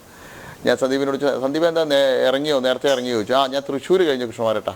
അപ്പോൾ ഞാൻ ചോദിച്ചു എന്താ വേദിയിൽ, അല്ല എൻ്റെ പേര് വിളിച്ചത് കേട്ടില്ല അതുകൊണ്ടാണ്. അപ്പോൾ ഞാൻ പിന്നീട് ഞാൻ പറഞ്ഞു അത് ഞാൻ അന്വേഷിക്കുക എന്താണെന്നുള്ളത്. പിന്നീട് അന്വേഷിച്ച സമയത്ത് അത് സംഘടനാ സെക്രട്ടറിയും ചെറിയ ഒരു ടീമും ഇരുന്നിട്ട് ചാർജുള്ള സംസ്ഥാന ഭാരവാഹികളും എല്ലാം ഒരു ചെറിയ ടീം ഇരുന്നിട്ട് BJPയുടെ പതിവ് അതാണ്. വേദിയിൽ ആരിയിരിക്കണം, ഏത് കാറ്റഗറി ആളുകൾ ഇരിക്കണം, ഏത് ചെറിയ പരിപാടിയായാലും വലിയ പരിപാടിയായാലും അത്തരത്തിലാണ് നിശ്ചയിക്കുക. അതിൻ്റെ അടിസ്ഥാനത്തിൽ ഒരു കാറ്റഗറി നിശ്ചയിച്ചു. ആ കാറ്റഗറി ആളുകളെ വേദിയിലെത്തി. BJPയുടെ സംസ്ഥാന ജനറൽ സെക്രട്ടറി K. സുധീർ, അദ്ദേഹം പാലക്കാട് മുനിസിപ്പാലിറ്റിയുടെ അടക്കം ചാർജുള്ള ആളാണ്. കഴിഞ്ഞ 3 വർഷക്കാലമായിട്ട് സുധീർ താഴെയാണ്. ഈ ഇലക്ഷൻ്റെ ചാർജും പാലക്കാട് ജില്ലയുടെ പ്രഭാരിയുമായിട്ടുള്ള P. രഘുനാഥ് വേദിയിൽ ഇരുന്നിട്ടില്ല. ഇതിൻ്റെ അഡ്വക്കേറ്റ് നാരായണൻ നമ്പൂതിരി ഇലക്ഷൻ്റെ ചാർജായിട്ട് ഇവിടെയുണ്ട്, അദ്ദേഹം വേദിയിൽ ഇരുന്നിട്ടില്ല. TP സിന്ധുമോൾ, അങ്ങനെ നിരവധി ആളുകൾ BJPയുടെ പ്രധാനപ്പെട്ട സംസ്ഥാന നേതാക്കൾ മുഴുവൻ താഴെയാണ്. ഈ BJPയുടെ ഏറ്റവും സീനിയർ ലീഡർ K. രാമൻകുട്ടിയേട്ടൻ സംസ്ഥാന സെക്രട്ടറി ആയിരുന്നു, മുഴുവൻ സമയ പ്രവർത്തകനായിരുന്നു. ശ്രീ സന്ദീപ് ഒരു പരാമർശം നടത്തി രാമൻകുട്ടിയേട്ടനെതിരായിട്ട്. അദ്ദേഹത്തെ വളരെ മോശമായിട്ടുള്ള രീതിയിൽ കണ്ടു. ആർക്കും അറിയാത്ത ഒരാൾ വേദിയിലിരുന്നു എന്നുള്ള രീതിയിൽ പോലും രാമൻകുട്ടിയേട്ടനെ പറഞ്ഞു. രാമൻകുട്ടിയേട്ടനെ പോലെയുള്ള ആളുകളുടെ പ്രവർത്തനത്തെ സംബന്ധിച്ച് ചാനലുകളിലും സോഷ്യൽ മീഡിയയിലും മാത്രം നിറഞ്ഞു നിന്ന സന്ദീപിനെ അറിയില്ലായിരിക്കും. അദ്ദേഹം ബസ്സിൽ യാത്ര ചെയ്ത് BJP ബൂത്ത് സംവിധാനത്തെക്കുറിച്ച് ആലോചിക്കുന്നതിന് മുമ്പ് ഞങ്ങളെല്ലാം പറയായിരുന്നു, ഏത് മീറ്റിങ്ങിലും ബൂത്ത് ശക്തിപ്പെടുത്തുക, ബൂത്ത് പ്രവർത്തനമാണ് നമ്മുടെ പ്രധാനമെന്ന് BJPയുടെ ഓരോ ഘടകത്തിലും പോയിട്ട് ഓർമ്മിപ്പിച്ച് ആ പ്രവർത്തനത്തിന് നേതൃത്വം കൊടുത്ത നിരന്തരമായിട്ട് ഇത്രയും സീനിയറായിട്ട് ഇത്രയും പ്രായമായിട്ടും ഒരു ഫോൺ കോൾ പോയാൽ ഓടിയെത്തുന്ന രാമൻകുട്ടിയേട്ടന്, അത് വന്നാലും വേദിയിൽ നിർബന്ധിച്ചാൽ മാത്രം കയറുന്ന രാമൻകുട്ടിയേട്ടൻ. പലപ്പോഴും പൊതുയോഗങ്ങൾ നടക്കുന്ന സമയത്ത് സ്റ്റേജിന് സൈഡിൽ ഒതുങ്ങി നിൽക്കും, അല്ലെങ്കിൽ ഏതെങ്കിലും ഒരു മരത്തിൻ്റെ തണലിൽ പോയി നിൽക്കും. നമ്മൾ ആരെങ്കിലുടെയും ശ്രദ്ധയിൽപ്പെട്ട് പോയി വിളിച്ചാൽ മാത്രം വേദിയിലേക്ക് വരും. അത്ര മാതൃകാപരമായിട്ടുള്ള പ്രവർത്തനം നടത്തുന്ന സംഘടനയ്ക്ക് വേണ്ടി പ്രവർത്തിക്കുന്ന രാമൻകുട്ടിയേട്ടനെ പോലും വളരെ മോശമായിട്ടുള്ള രീതിയിലാണ് മാധ്യമങ്ങളോട് പറഞ്ഞത്. അദ്ദേഹത്തെ പോലും വേദിയിൽ ഇരുത്തി എന്നുള്ള രീതിയിൽ പറഞ്ഞു. അദ്ദേഹത്തിൻ്റെ മഹത്വത്തെക്കുറിച്ച് അറിയാത്തതുകൊണ്ടാണ്. കാരണം ഈ അടുത്ത കാലത്ത് വന്ന് മാധ്യമങ്ങളിൽ വരുന്ന ചർച്ചകളിൽ കിട്ടിയ അംഗീകാരം കൊണ്ട് മാത്രം മുകളിൽ വന്നുകൊണ്ടുള്ള കുഴപ്പമാണ്. ഞങ്ങളൊക്കെ രാമൻകുട്ടിയേട്ടനെ ഇന്നും ബഹുമാനിക്കുന്ന ഏറ്റവും ബഹുമാനത്തോടുകൂടി കാണുന്ന നേതാവാണ്. അദ്ദേഹത്തെ പോലും വളരെ മോശമായിട്ടുള്ള രീതിയിലാണ് പരാമർശിച്ചത്. അത് അത്തരം ഒരു സാഹചര്യത്തിൽ വളർന്നതുകൊണ്ടാണ് ഇയാൾക്ക് ഇത്തരത്തിലുള്ള തെറ്റുകൾ പറ്റുന്നത്. ഒരാൾ ഈ പ്രസ്ഥാനത്ത് നിന്ന് പോയില്ല എന്നുള്ളത് ഞങ്ങൾ കൃത്യമായിട്ടുള്ള ബോധ്യമുണ്ടായിരുന്നു. ഒരു ഇല പോലും അനങ്ങില്ല എന്നുള്ളത് ബോധ്യമുണ്ടായിരുന്നു. പരമ്പരാഗതമായിട്ട് BJPയോടും സംഘപരിവാർ പ്രസ്ഥാനങ്ങൾക്കൊപ്പം നിൽക്കുന്ന സമുദായത്തെ പോലും മാധ്യമങ്ങളുടെ മുന്നിലേക്ക് ഇട്ടുകൊടുക്കാൻ ഒരു ശ്രമം സന്ദീപ് നടത്തി. അതെല്ലാം പൊട്ടിപ്പൊളിയുന്ന സ്ഥിതിയിലാണ് ഇന്നലത്തെ പോളിംഗ് ദിവസമെല്ലാം നമ്മൾ കണ്ടത്. ഏറ്റവും കൂടുതൽ ആവേശത്തിൽ റെക്കോർഡ് പോളിംഗാണ് ആ പ്രദേശത്തെല്ലാം നടന്നത്. ഏതെങ്കിലും ഒരു വ്യക്തിയോടൊപ്പമല്ല, അല്ലെങ്കിൽ ഏതെങ്കിലും വിശ്വാസത്തിൻ്റെ ഒപ്പമല്ല, മറിച്ച് ഈ ആശയത്തോടൊപ്പം ആദർശത്തോടൊപ്പമാണ് ആ സമൂഹം എന്നുള്ളത് അവർ ഇന്നലെ വീണ്ടും തെളിയിച്ചു. ശ്രീ കൃഷ്ണകുമാർ, ഇതൊക്കെ പറഞ്ഞ് അങ്ങ് ഇപ്പോഴും വളരെ മിതത്വം പാലിക്കുന്നുണ്ട്. പക്ഷെ ഒരു തിരിച്ചറിവിന് രാഷ്ട്രീയ മാന്യതയാണ്. കമന്റുകളിൽ പ്രകടമാണ്. വോട്ടിടുന്നതിന് മുമ്പ് അദ്ദേഹം ഇതൊന്നും പറഞ്ഞില്ല എന്ന് ഓർക്കണം. അത് എത്രത്തോളം മാന്യതയുടെ ഭാഗമാണ്. 2, ഇപ്പോഴും മിതത്വം പാലിക്കുന്നു. 3, ഇപ്പോഴും ശ്രീ കൃഷ്ണകുമാർ പറയുന്നത് എന്താണ്? പ്രസ്ഥാനമാണ് വലുത് എന്നുള്ളത്. പക്ഷെ അപ്പോഴും ഒരു തിരിച്ചറിവിന്റെ സമയം ഇപ്പോഴും പറയുന്നുണ്ട്. ഒരു തിരിച്ചറിവിന്റെ സമയമല്ലേ ഇത്? ആരെയൊക്കെ എന്തൊക്കെ ഏൽപ്പിക്കണം, ആർക്കൊക്കെ എന്തൊക്കെ പദവി നൽകണം എന്നുള്ളൊരു തിരിച്ചറിവിന്റെ സമയം കൂടിയല്ലേ സംഘടനയ്ക്ക്, പ്രസ്ഥാനത്തിന്?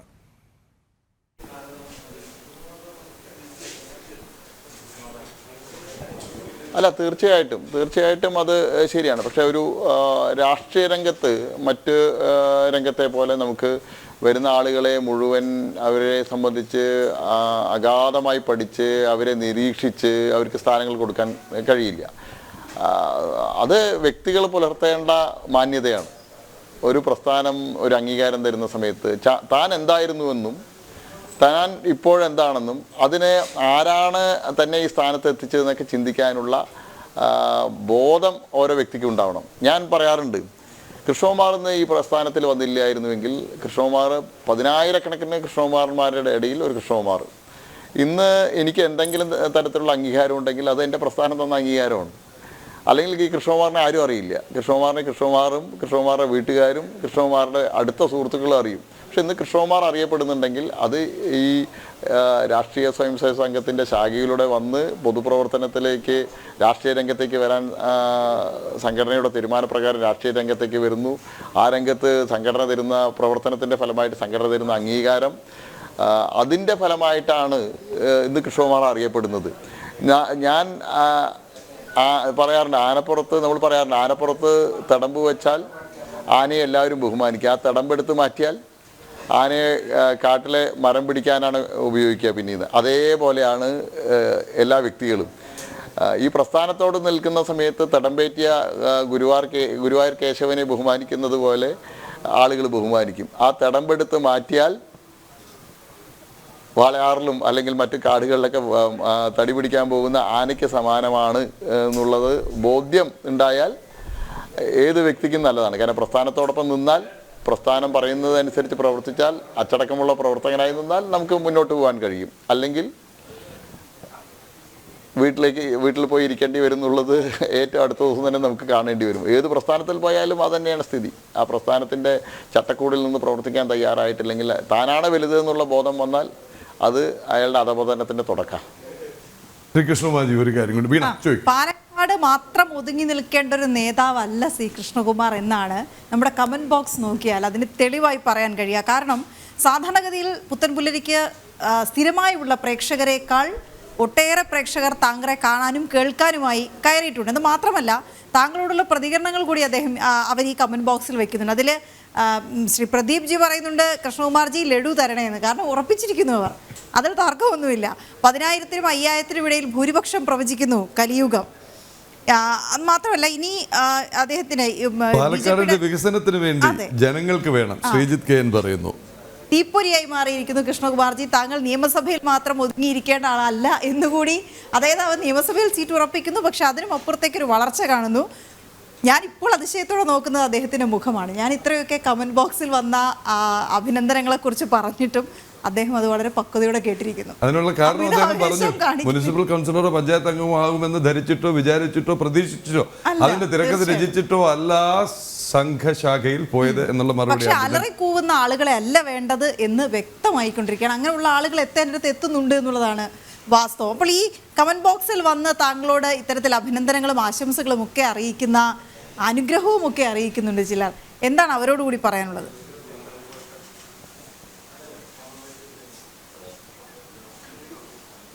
അല്ല, ഇത് എന്നെ സംബന്ധിച്ചോളം എൻ്റെ സംഘടന എന്നെ ഏൽപ്പിച്ച ഒരു ദൗത്യം മാത്രമാണ്.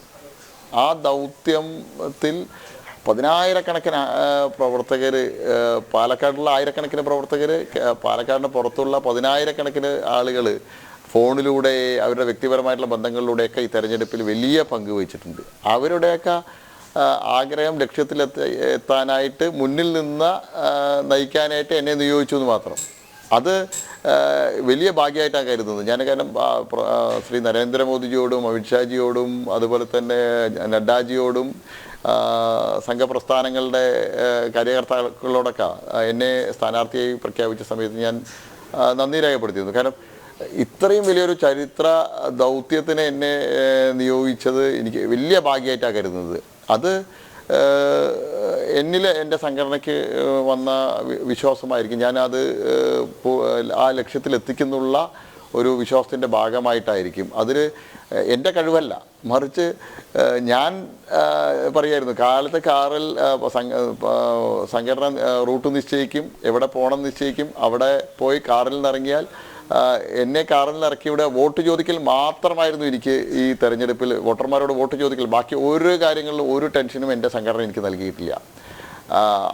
സംഘപരിവാർ പ്രസ്ഥാനങ്ങളുടെ പ്രവർത്തകർ ഞാൻ ഈ കാലത്ത് അതിരാവിലെ എത്തുന്ന സമയത്ത് അർദ്ധരാത്രി വരെ ഞാൻ ക്യാമ്പയിൻ ചെയ്യുന്ന സമയത്ത് എൻ്റെ കൂടെ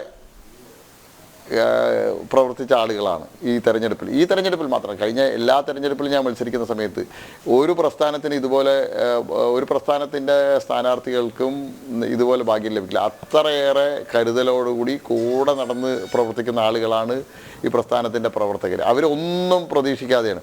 എനിക്കറിയാം, പല വ്യക്തിപരമായിട്ട് പല പ്രവർത്തകരെയും അറിയാം. കാരണം അവർ അന്നന്ന് ജോലിക്ക് പോയാൽ കിട്ടുന്ന കൂലി കൊണ്ട് കഴിയുന്ന കുടുംബങ്ങൾ പോലും സ്വന്തം ജോലി ഉപേക്ഷിച്ച് 10-15 ദിവസവും പ്രവർത്തിച്ച ആളുകളുണ്ട്. കഴിഞ്ഞ ലോക്സഭാ തെരഞ്ഞെടുപ്പിന് ശേഷം എനിക്ക് നമ്മുടെ ജോലി നഷ്ടപ്പെട്ട 2-3 പഞ്ചായത്ത് ഭാരവാഹികളെ അറിയാം. പണിഷ്മെൻറ്റ് ട്രാൻസ്ഫർ കൊണ്ട് കണ്ണൂരും കാസർഗോഡും ട്രാൻസ്ഫർ ചെയ്യപ്പെട്ട ആളുകളെ സംബന്ധിച്ച് അവരെല്ലാം ഏതെങ്കിലും നേട്ടങ്ങളുടെ പേരിലല്ല, അല്ലെങ്കിൽ ഏതെങ്കിലും വ്യക്തികൾക്ക് വേണ്ടിയിട്ടല്ല, ഈ ആശയത്തിനും ആദർശത്തിനും വേണ്ടി പ്രവർത്തിച്ചതാണ്. അപ്പോൾ നമുക്ക് ആശംസാ വാക്കുകൾ ലഭിക്കുന്ന സമയത്ത്, അല്ലെങ്കിൽ ഇതെല്ലാം ലഭിക്കുന്ന സമയത്ത് ഞാൻ അഹങ്കരിച്ചു പോയാൽ അത് എൻ്റെ വീഴ്ചയുടെ തുടക്കമാണ്. ഇത് എനിക്കുള്ള ആശംസകളല്ല, മറിച്ച് ഇവിടെ ഈ പ്രസ്ഥാനത്തിന് വേണ്ടി ജീവൻ ബലിയർപ്പിച്ച ബലിദാനികളുടെക്കുള്ള അവർക്കും ഈ പ്രസ്ഥാനത്തിന് വേണ്ടിയിട്ട് അഹോരാത്രം പ്രവർത്തിക്കുന്ന ആയിരക്കണക്കിന് പ്രവർത്തകർക്കുമുള്ള അംഗീകാരമാണ്. ശ്രീ കുസുമാജി, വളരെയധികം സമയമായി നമ്മളോടൊപ്പം തുടരുന്ന ഒരു ചോദ്യം കൂടി. ഈ പ്രവൃത്തി പാർട്ടി ആഘോഷിച്ച് വക്താവാക്കി ചാനലുകളിലൂടെ ജനങ്ങളുടെ മുന്നിൽ അവതരിപ്പിച്ച സന്ദീപ് വാര്യർ പ്രസ്ഥാനത്തോട് ചെയ്തത് നൽകുന്ന പാഠം എന്താണ്?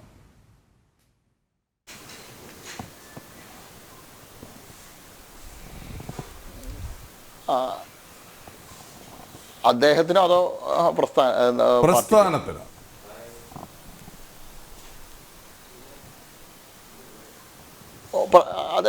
അത് ഓരോ കാര്യകർത്താവിനുമുള്ള, അല്ലെങ്കിൽ നമുക്ക് സംഘടനയ്ക്ക് നൽകുന്ന ഇത് അർഹതപ്പെടാത്ത ഒരു അംഗീകാരം നമ്മൾ നൽകിയോ എന്ന് നോക്കേണ്ടി വരും. ഇപ്പോൾ തെറ്റുകൾ പറ്റിയ സമയത്തും നമ്മുടെ പ്രസ്ഥാനത്തിൻ്റെ മഹത്വം അതാണ്. ഒരാൾക്ക് തെറ്റ് പറ്റിയാൽ അത് അയാളെ പറഞ്ഞ് മനസ്സിലാക്കി, വ്യക്തിപരമായി പറഞ്ഞ് മനസ്സിലാക്കി അയാളെ സംഘടനാ പ്രവർത്തനത്തിൽ വീണ്ടും സജീവമാക്കുക എന്നുള്ളത് നമ്മുടെ പ്രസ്ഥാനത്തിൻ്റെ ഒരു പതിവാണ്.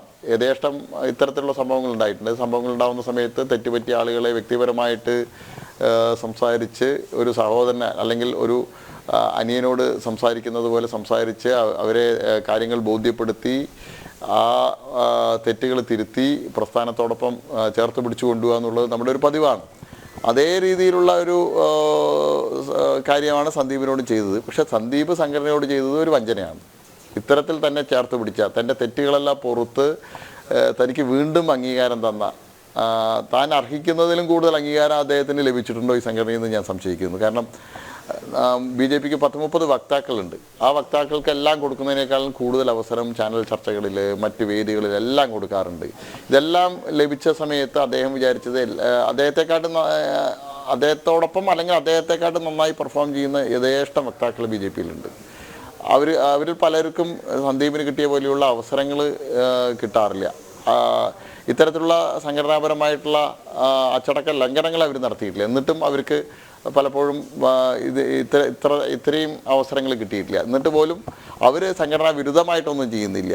വേണ്ടത്ര രീതിയിൽ ചിലപ്പോൾ വേദികളിൽ സ്ഥലം കിട്ടാതെ പോയിട്ടുണ്ടാവും, സന്ദീപിന് കിട്ടിയ പോലുള്ള അംഗീകാരങ്ങൾ കിട്ടാതെ ഇരുന്നുണ്ടാവും. പക്ഷേ അവരൊന്നും ചെയ്യാത്ത ഒരു പ്രവൃത്തിയാണ് ചെയ്തത്. അത് നമ്മളെ സംബന്ധിച്ചുള്ളൊരു ചിന്തിക്കേണ്ട കാര്യം തന്നെയാണ്.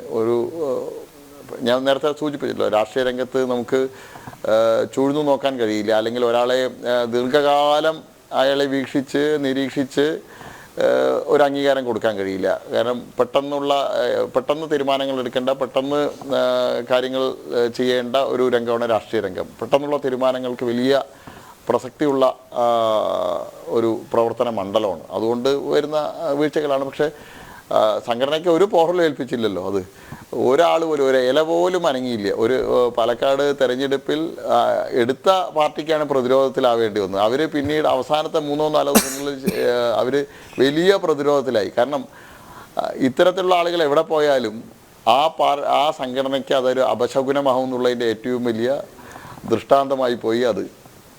ശരി, ഇനി 2 കമന്റ്സ് വായിക്കുന്നു. ഇത്രയധികം സമയം നമ്മളോടൊപ്പം ചെലവഴിച്ചു. ഒട്ടേറെ പേരാണ് ലോകമെമ്പാടും നിന്നും US മുതൽ ഇങ്ങ് ഭാരതം വരെയും ഒടുവിൽ ഓസ്ട്രേലിയ വരെയുമുള്ള പ്രേക്ഷകരുടെ കമന്റുകൾ വരുന്നുണ്ട്. അങ്ങ് പറഞ്ഞതിന് വിശദമായി ചില പരാമർശങ്ങൾ കമന്റ് ബോക്സിൽ വരുന്നു. അതുകൂടി വായിച്ച് ഞാൻ അങ്ങേ ഫ്രീ ആക്കാം. വലിയൊരു പ്രചാരണ കോലാഹലത്തിന് ശേഷം, വലിയൊരു ക്ഷീണത്തിന് ശേഷം വിശ്രമിക്കാൻ ഇനിയും ഇടമില്ല എന്നറിയാം. പ്രവർത്തകരെ കാണാൻ പോകേണ്ടതുണ്ട്. നമോ നിയമത്തിന്റെ കമന്റ്. കേശുഭായ് പട്ടേൽ, ശങ്കർ സിംഗ് വഗേല, ഉമാഭാരതി ജി, പ്രവീൺ ഭായ് തൊഗാഡെ, രാമൻപിള്ള ചേട്ടൻ ഇവരൊക്കെ പോവുകയും തിരികെ വരികയും ഒക്കെ ചെയ്തില്ലേ? എന്നിട്ട് ഈ പ്രസ്ഥാനത്തിനൊരു ചുക്കും സംഭവിച്ചില്ല. പിന്നെയല്ലേ SDP. Mr. Sandeep Warrior started a relationship with SDPI quite some time ago. BJP came to know of it. സമൂഹ മാധ്യമങ്ങളിൽ വന്ന പരാമർശങ്ങളോട് അങ്ങയോട് പ്രതികരണം തേടുന്നില്ല. എല്ലാ പ്രേക്ഷകർക്കുമൊപ്പം പാലക്കാട് ജനങ്ങൾക്കൊപ്പം ജനൻ TV ടീം അങ്ങേക്ക് വിജയാശംസകൾ നേരുന്നു. നന്ദി, നമസ്കാരം. വീണ്ടും കാണാം വോട്ടെണ്ണലിന് ശേഷം. നമസ്തേ. നമസ്തേ.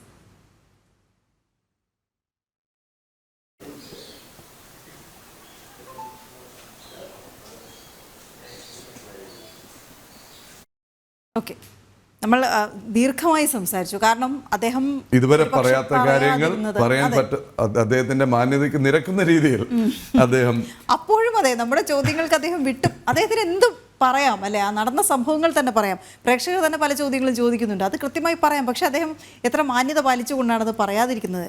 രാഷ്ട്രീയം പ്രസ്ഥാനം വിട്ടു പോയി, അത് പോയിക്കോട്ടെ. ആ വ്യക്തികൾ കേന്ദ്രീകരിച്ചുകൊണ്ട് പ്രസ്ഥാനം മുന്നോട്ട് പോകില്ല, ആശയങ്ങൾ കേന്ദ്രീകരിച്ചുകൊണ്ട് തന്നെ മുന്നോട്ട് പോകും, വികസനം തന്നെ ചർച്ചയാക്കണമെന്നതിന് ആവർത്തിച്ച് അദ്ദേഹം പ്രതികരിക്കുന്ന അവസ്ഥയാണ് കണ്ടത്. ഒട്ടനവധി വാർത്തകൾ ബാക്കിയുണ്ട്, ഇനിയും തത്സമയം ഉണ്ട്. ഹൈദരാബാദിൽ ലോകത്തിലെ ഈ രാജ്യത്തെ ഏറ്റവും വലിയ സാംസ്കാരിക പരിപാടി നടക്കാൻ പോവുകയാണ്. സാംസ്കാരിക ഉത്സവം തന്നെ, ലോക് മന്ഥൻ. ആ വേദിയിൽ ജിഷ്ണു കൃഷ്ണനുണ്ട്, അവിടേക്കൊക്കെ പോകാം. രാജ്യത്തെ ഏറ്റവും വലിയ സാംസ്കാരിക ഉത്സവമായ ലോക് മന്ഥന് ഇന്ന് തെലങ്കാനയിലെ ഭാഗ്യനഗറിൽ തുടക്കമാകും. നാളെയാണ് ലോക് മന്ഥൻ 4ാം എഡിഷന്റെ ഔദ്യോഗികമായ ഉദ്ഘാടന ചടങ്ങ്. രാജ്യത്തിന്റെ എല്ലാ സംസ്ഥാനങ്ങളിൽ നിന്നും ഒപ്പം വിദേശ രാജ്യങ്ങളിൽ നിന്നുമുള്ള പ്രതിനിധികൾ 4 ദിവസം നീണ്ടു നിൽക്കുന്ന പരിപാടിയിൽ പങ്കെടുക്കും. ജിഷ്ണു കൃഷ്ണൻ ചേരുന്ന വിവരങ്ങളുമായി. ജിഷ്ണു, എത്ര വലിയ ഉത്സവം, ആഘോഷം ആണ് തുടങ്ങാൻ പോകുന്നത്? വിവരങ്ങൾ എന്താണ്? ജിഷ്ണു കൃഷ്ണനാണ് ഹൈദരാബാദിൽ നിന്ന് ചേരുന്നത്, ഭാഗ്യനഗറിൽ അല്ലെ. ഭാഗ്യനഗറാണ് ഇതിന് വേദി. ജിഷ്ണു, എന്തൊക്കെയായ ഒരുക്കങ്ങൾ, ഇന്ന് എന്താണ് സംഭവിക്കുക? ഔപചാരികമായ ഉദ്ഘാടനം നാളെയാണ്. വിശദാംശങ്ങൾ.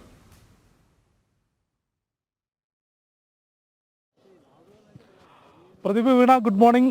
രാജ്യത്തെ തന്നെ ഏറ്റവും വലിയ സാംസ്കാരിക ഉത്സവത്തിനാണ് ഇന്ന് തെലങ്കാനയിൽ ഭാഗ്യനഗറിൽ തുടക്കമാകുന്നത്. പ്രജ്ഞാപ്രവാഹിന്റെ നേതൃത്വത്തിൽ നടക്കുന്ന ലോക് മന്ഥന്റെ 4ാമത്തെ എഡിഷൻ, ആദ്യ എഡിഷൻ ഭോപ്പാലിലായിരുന്നു, പിന്നീട് റാഞ്ചിയിൽ, കഴിഞ്ഞത് അസ്സാമിലെ ഗുവാഹത്തിയിലായിരുന്നു. ഇത്തവണ ഭാരതത്തിന്റെ ദക്ഷിണ മേഖലയിൽ ഭാഗ്യനഗറിലാണ് ലോക് മന്ഥൻ നടക്കുന്നത്. അതിന്റെ കൂടുതൽ വിശദാംശങ്ങളുമായും പ്രജ്ഞാപ്രവാഹിന്റെ തന്നെ ദേശീയ സംയോജക് ജെ നന്ദകുമാർ നമ്മോടൊപ്പം ചേരുന്നുണ്ട്. നമസ്കാരം. ഇന്ന് ഭാഗ്യനഗറിൽ ലോക് മന്ഥന്റെ പ്രദർശനിയുടെ തുടക്കമാകുന്നു. ഔദ്യോഗിക ഉദ്ഘാടനം നാളെയാണ്. എന്തൊക്കെയാണ് ഇത്തവണത്തെ ലോക് മന്ഥന്റെ വിശേഷങ്ങൾ? ഏതാനും നിമിഷങ്ങൾക്കകം ഭാരതത്തിൻ്റെ മുൻ ഉപരാഷ്ട്രപതി ആദരണീയ വെങ്കയ്യ നായിഡുജി ഇവിടെ ശില്പാരാമത്തിൽ, ഭാഗ്യനഗറിലെ, അതായത് തെലങ്കാനയുടെ തലസ്ഥാനമായ ഭാഗ്യനഗറിലെ ഏറ്റവും പ്രസിദ്ധമായ സാംസ്കാരിക കേന്ദ്രമായ ശില്പാരാമത്തിൽ പ്രദർശനിയുടെ ഉദ്ഘാടനം നിർവഹിക്കും. അതോടുകൂടി ലോക് മന്ഥന് തുടക്കമാകും. ഔദ്യോഗികമായ ഉദ്ഘാടനം നാളെ രാവിലെ 10 മണിക്ക് ഇതിന് തൊട്ടടുത്ത് ശില്പകലാ വേദിക എന്ന മനോഹരമായ സാംസ്കാരിക നിലയത്തിൽ 2500 പ്രതിനിധികളെ സാക്ഷിയാക്കിക്കൊണ്ട് ലോകത്തിൻ്റെ ഭിന്നഭാഗങ്ങളിൽ നിന്ന് വന്ന 50ഓളം വിദേശ പ്രതിനിധികളെ സാക്ഷിയാക്കിക്കൊണ്ട് ഭാരതത്തിൻ്റെ സമാദരണീയായ രാഷ്ട്രപതി ശ്രീമതി ദ്രൗപദി മുർമു നിർവഹിക്കും. ഇത്തവണത്തെ ഏറ്റവും വലിയ പ്രത്യേകത അത് വിശ്വമേകം ഭവത്യേകനീടം എന്ന ഭാരതത്തിൻ്റെ അടിസ്ഥാന തത്വത്തെ, ഈ സമ്പൂർണ്ണ വിശ്വവും ഒരു കിളിക്കൂട് പോലെയാണ്, എല്ലാവരും ഒരുമിച്ച് കഴിയുന്നു എന്ന ആ സനാതന സന്ദേശത്തെ ഉച്ചത്തിൽ പ്രഖ്യാപനം ചെയ്യുന്നതാണ് ഇത്തവണത്തെ ലോക് മന്ഥൻ. അത് പറയാനുള്ള കാരണം, പ്രീ അബ്രഹാമിക് പരമ്പരയിൽ വിശ്വസിച്ച് ഇപ്പോഴും മുന്നോട്ട് പോകുന്ന യസീദി സമൂഹം, ലിത്വാനിയയിലെ റോമോ സമൂഹം, റൊമേനിയയിലെ പ്രത്യേകമായ പ്രാചീന സംസ്കൃതിയിൽപ്പെട്ട സൺസ് ഓഫ് സൺ വിഭാഗം, ഇന്തോനേഷ്യൻ ബാൽനീസ് ഗ്രൂപ്പ്, ഇവരൊക്കെ ഇത്തവണ ഈ പരിപാടിയിൽ പങ്കെടുക്കുന്നു. തൈവാനിൽ നിന്നുള്ള, റഷ്യയിൽ നിന്നുള്ള, നെതർലാൻഡ്സിൽ നിന്നുള്ള പ്രതിനിധികളും ഇപ്രാവശ്യം പങ്കെടുക്കുന്നു എന്നതാണ് ഏറ്റവും പ്രധാനപ്പെട്ട സവിശേഷത. ഒപ്പം 1500-ലധികം കലാകാരന്മാരാണ് രാജ്യത്തിൻ്റെ എല്ലാ സംസ്ഥാനങ്ങളിൽ നിന്നുള്ള പ്രാതിനിധ്യം ഉറപ്പാക്കിയിട്ടുണ്ട്. പക്ഷേ കലാകാരന്മാരെന്ന് പറയുമ്പോൾ ഇപ്പോഴത്തെ ഈ ഒരു തലമുറയ്ക്ക് പരിചിതമല്ലാത്ത കലാരൂപങ്ങൾ, ഒരു കാലത്ത് ഭാരതത്തിൻ്റെ സംസ്കാരത്തിൻ്റെ ഭാഗമായിരുന്നെങ്കിൽ ഇന്ന് ഭാരതത്തിലെ ജനങ്ങൾക്ക് പോലും പരിചിതമല്ലാത്ത കലാരൂപങ്ങൾ പോലും ലോക് മന്ഥിൽ അരങ്ങേറുന്നുണ്ട്. എങ്ങനെയാണ് അത്തരത്തിലൊരു ആശയത്തിലേക്ക് എത്തിയത്? ലോക് ആശയം എന്ന് പറയുന്നത്, തനത് സംസ്കാരം എന്ന് പറഞ്ഞാൽ അത്തരം കലാരൂപങ്ങളിലൂടെ, അത്തരം പാരമ്പര്യ അനുഷ്ഠാന പദ്ധതികളിലൂടെ വികസിച്ചു വന്ന ഒന്നാണ്. അതാണ് ശുദ്ധമായത്, അതാണ് മലിനമാകാത്ത സംസ്കൃതി എന്ന് പറയുന്നത്. എപ്പോഴാണോ പാശ്ചാത്യ നാഗരികതയുടെ കടന്നുകയറ്റം നമ്മുടെ നാട്ടിലേക്കുണ്ടായത്, അത്തരം വികലമായ ആശയങ്ങൾ സ്വീകരിക്കപ്പെടുകയും മനസ്സ് പരിപൂർണമായും കോളനിവൽക്കരിക്കപ്പെടുകയും ചെയ്തപ്പോഴാണ് ഇത്തരം പരമ്പരാഗത ആശയങ്ങളോടും ജീവിത രീതിയോടും സംസ്കാര പദ്ധതികളോടും കലാരൂപങ്ങളോടും പോലും നമുക്ക് മറ്റൊരു തരത്തിലുള്ളൊരു വെറുപ്പിൻ്റെ, അല്ലെങ്കിൽ ഒരു അകൽച്ചയുടെ, അല്ലെങ്കിൽ ഒരു താഴ്ചയുടെ മനോഭാവം വന്നു ചേർന്നത്. പാശ്ചാത്യ സങ്കല്പങ്ങളിൽപ്പെട്ട ഫോക്ക് എന്ന ആശയം തന്നെ രൂപപ്പെട്ടത് ഈ കോളനിവൽകൃതമായ മനസ്സുകൊണ്ടാണ്. അതുകൊണ്ടാണ് നമുക്ക് തോന്നുന്നത് ഇതൊക്കെ ഇതൊക്കെ പ്രാകൃതമാണ്, ഇതൊക്കെ പരിഷ്കരിക്കപ്പെടാത്തതാണ് എന്നൊക്കെ. സത്യത്തിൽ ഇതാണ് പരിശുദ്ധമായത്, ഇതാണ് മൗലികമായത്. ഈ അന്ധമായ പാശ്ചാത്യ അനുകരണം കൊണ്ട് നമ്മൾ തഴഞ്ഞ ആ ആശയരൂപങ്ങളെ, ആ കലാരൂപങ്ങളെ, ആ സാംസ്കൃതിക രൂപങ്ങളെ വീണ്ടും പൊതുമനസ്സിലേക്ക് കൊണ്ടുവരാൻ വേണ്ടി, ചർച്ചയ്ക്ക് വിധേയമാക്കാൻ വേണ്ടിയിട്ടാണ് ലോക്മന്ഥൻ ആരംഭിച്ചത്. ലോക്മന്ഥൻ ഒരർത്ഥത്തിൽ ഒരു തുടർച്ചയായി നടക്കുന്ന ഒരു സാംസ്കാരിക സംവാദത്തിൻ്റെ വേദിയാണ്. ഇത്തരം കലാരൂപങ്ങളുടെ ശക്തിപ്പെടലിന് വേണ്ടി നടത്തുന്ന വേദിയാണ്. തീർച്ചയായും ലോക്മന്ഥൻ്റെ ഓരോ നിമിഷങ്ങളും ജനൻ ടി വിയിലൂടെയും പ്രേക്ഷകരിലേക്ക് എത്തിക്കുന്നതാണ്. വരും മണിക്കൂറിലും നന്ദേണ്ണമായിട്ട് സംസാരിക്കാം. ലോക്മന്ഥൻ്റെ 2024 അല്ലെങ്കിൽ 4ാമത്തെ എഡിഷനാണ് ഇന്ന് ഭാഗ്യനഗറിൽ തുടക്കമാകുന്നത്. എല്ലാ തരത്തിലുമുള്ള കലാപരിപാടികൾ ജയനന്ദകുമാർ സൂചിപ്പിച്ചതുപോലെ രാജ്യത്തിൻ്റെ വിവിധ ഭാഗങ്ങളിൽ നിലനിന്നിരുന്ന കലാരൂപങ്ങൾ, അതുമായി ബന്ധപ്പെട്ട വലിയ രീതിയിലുള്ള ആവിഷ്കാരങ്ങൾ, അതായത് പുതിയ തലമുറയ്ക്ക് പരിചിതമല്ലാത്ത നമ്മുടെ വനവാസി വിഭാഗങ്ങൾക്കിടയിൽ നിലനിന്നിരുന്ന, ഒരു കാലത്ത് ഭാരതത്തിൻ്റെ സംസ്കാരത്തിൻ്റെ ഭാഗമായിരുന്ന കലാരൂപങ്ങളുടെ പരിചയപ്പെടുത്തൽ, ഒപ്പം ഗൗരവമേറിയിട്ടുള്ള സാംസ്കാരിക തലത്തിലുള്ള ചർച്ചകൾ, ഇവയെല്ലാമാണ് ലോക്മന്ഥൻ പരിപാടിയിലൂടെ അല്ലെങ്കിൽ ഈ ഒരു ലോക്മന്ഥനിലൂടെ ആവിഷ്കരിച്ച് നടപ്പാക്കുന്നത്. 1500-ലധികം കലാകാരന്മാർ, രാജ്യത്തിൻ്റെ വിവിധ ഭാഗങ്ങളിൽ നിന്നുള്ള 1500-ലധികം കലാകാരന്മാർ പങ്കെടുക്കുന്നുണ്ട്. ഒപ്പം ഭാരതത്തിൻ്റെയും വിദേശ രാജ്യങ്ങളിൽ നിന്നുമുള്ള വിവിധ തരത്തിലുള്ള പ്രതിനിധികൾ ഈ ലോക്മന്ഥനിൽ പങ്കെടുക്കുന്നു. പ്രധാനപ്പെട്ട വേദിയിൽ ഔദ്യോഗികമായ ഉദ്ഘാടന ചടങ്ങ് നാളെയാണ് നടക്കുന്നത്. രാജ്യത്തിൻ്റെ രാഷ്ട്രപതി ബഹുമാനപ്പെട്ട ദ്രൗപദി മുർമു ആ ഒരു ഉദ്ഘാടന ചടങ്ങ് നിർവഹിക്കും. ഇന്ന് ലോക്മന്ഥൻ്റെ ഭാഗമായുള്ള പ്രദർശനിക്ക് തുടക്കമാകും. അതിന് മുൻ ഉപരാഷ്ട്രപതി വെങ്കയ്യ നായിഡുജിയാണ് അതിന് തുടക്കം കുറിക്കുന്നത്. അത്തരത്തിലൊരു വലിയ സാംസ്കാരിക ഉത്സവത്തിലേക്ക്, ആ ഉത്സവത്തിൻ്റെ ലഹരിയിലേക്ക് തെലങ്കാനയുടെ തലസ്ഥാനം ഹൈദരാബാദ് അല്ലെങ്കിൽ ഭാഗ്യനഗർ കടക്കുകയാണ്. അതിൻ്റെ തയ്യാറെടുപ്പുകളെല്ലാം തന്നെ പൂർത്തിയായി കഴിഞ്ഞു. 2016 ആദ്യമായി പ്രജ്ഞാപ്രവാഹ് ഇത്തരത്തിലൊരു ആശയം മുൻപോട്ട് വയ്ക്കുന്നത്, ലോക്മന്ഥൻ എന്നുള്ളത്. ആദ്യം ഭോപ്പാലിൽ, മധ്യപ്രദേശിൻ്റെ തലസ്ഥാനമായ ഭോപ്പാലിലായിരുന്നു ലോക്മന്ഥൻ അരങ്ങേറിയത്. പിന്നീട് ജാർഖണ്ഡിൽ റാഞ്ചിയിൽ, അതിനുശേഷം അസാമിൽ ഗുവാഹത്തിയിൽ നടന്നു. ഇത്തവണ 4ാമത്തെ എഡിഷൻ ലോക്മന്ഥൻ തെലങ്കാനയുടെ തലസ്ഥാനമായിട്ടുള്ള ഹൈദരാബാദിൽ അരങ്ങേറുകയാണ്. വിവിധ തരത്തിലുള്ള കലാപരിപാടികൾ, ആവിഷ്കാരങ്ങൾ, ഗോത്ര വിഭാഗത്തിൽ നിന്നുള്ള ആളുകൾ അവതരിപ്പിക്കുന്ന കലാരൂപങ്ങൾ, ഇവയെല്ലാം തന്നെ അരങ്ങേറുന്നുണ്ട്. ഇപ്പോൾ ഈ ലോക്മന്ഥൻ പരിപാടിയുടെ വിവിധ തരത്തിലുള്ള പ്രവർത്തനങ്ങൾ കോർഡിനേറ്റ് ചെയ്യുന്ന പ്രദീപ് നമ്പ്യാർ കൂടി നമ്മോടൊപ്പം ചേരുകയാണ്. ഈ വിവിധ തരത്തിലുള്ള ആളുകൾ എത്തുന്നത് കൊണ്ട് തന്നെ വലിയ രീതിയിലുള്ള ക്രമീകരണങ്ങൾ തെലങ്കാനയിൽ ഈ ലോക്മന്ഥനുമായി ബന്ധപ്പെട്ട ഒരുക്കിയിട്ടുണ്ട്. അതിൽ രാജ്യത്തിൻ്റെ വിവിധ ഭാഗങ്ങളിൽ നിന്നുള്ള പ്രതിനിധികൾ എത്തുന്നു എന്നതിനപ്പുറത്തേക്ക് ഏറ്റവും ചർച്ചയാകുന്നത് നിലവിൽ ഭാരതം ഒരു വലിയ രീതിയിൽ അത് സാമ്പത്തികമായും ആശയപരമായും ലോകത്തിൻ്റെ നെറുകയിലേക്കുള്ള യാത്രയിലാണ്. അത്തരത്തിൽ ഭാരതത്തിൻ്റെ സംസ്കാരം എത്രത്തോളം പ്രധാനപ്പെട്ടതാണ്, അതിൽ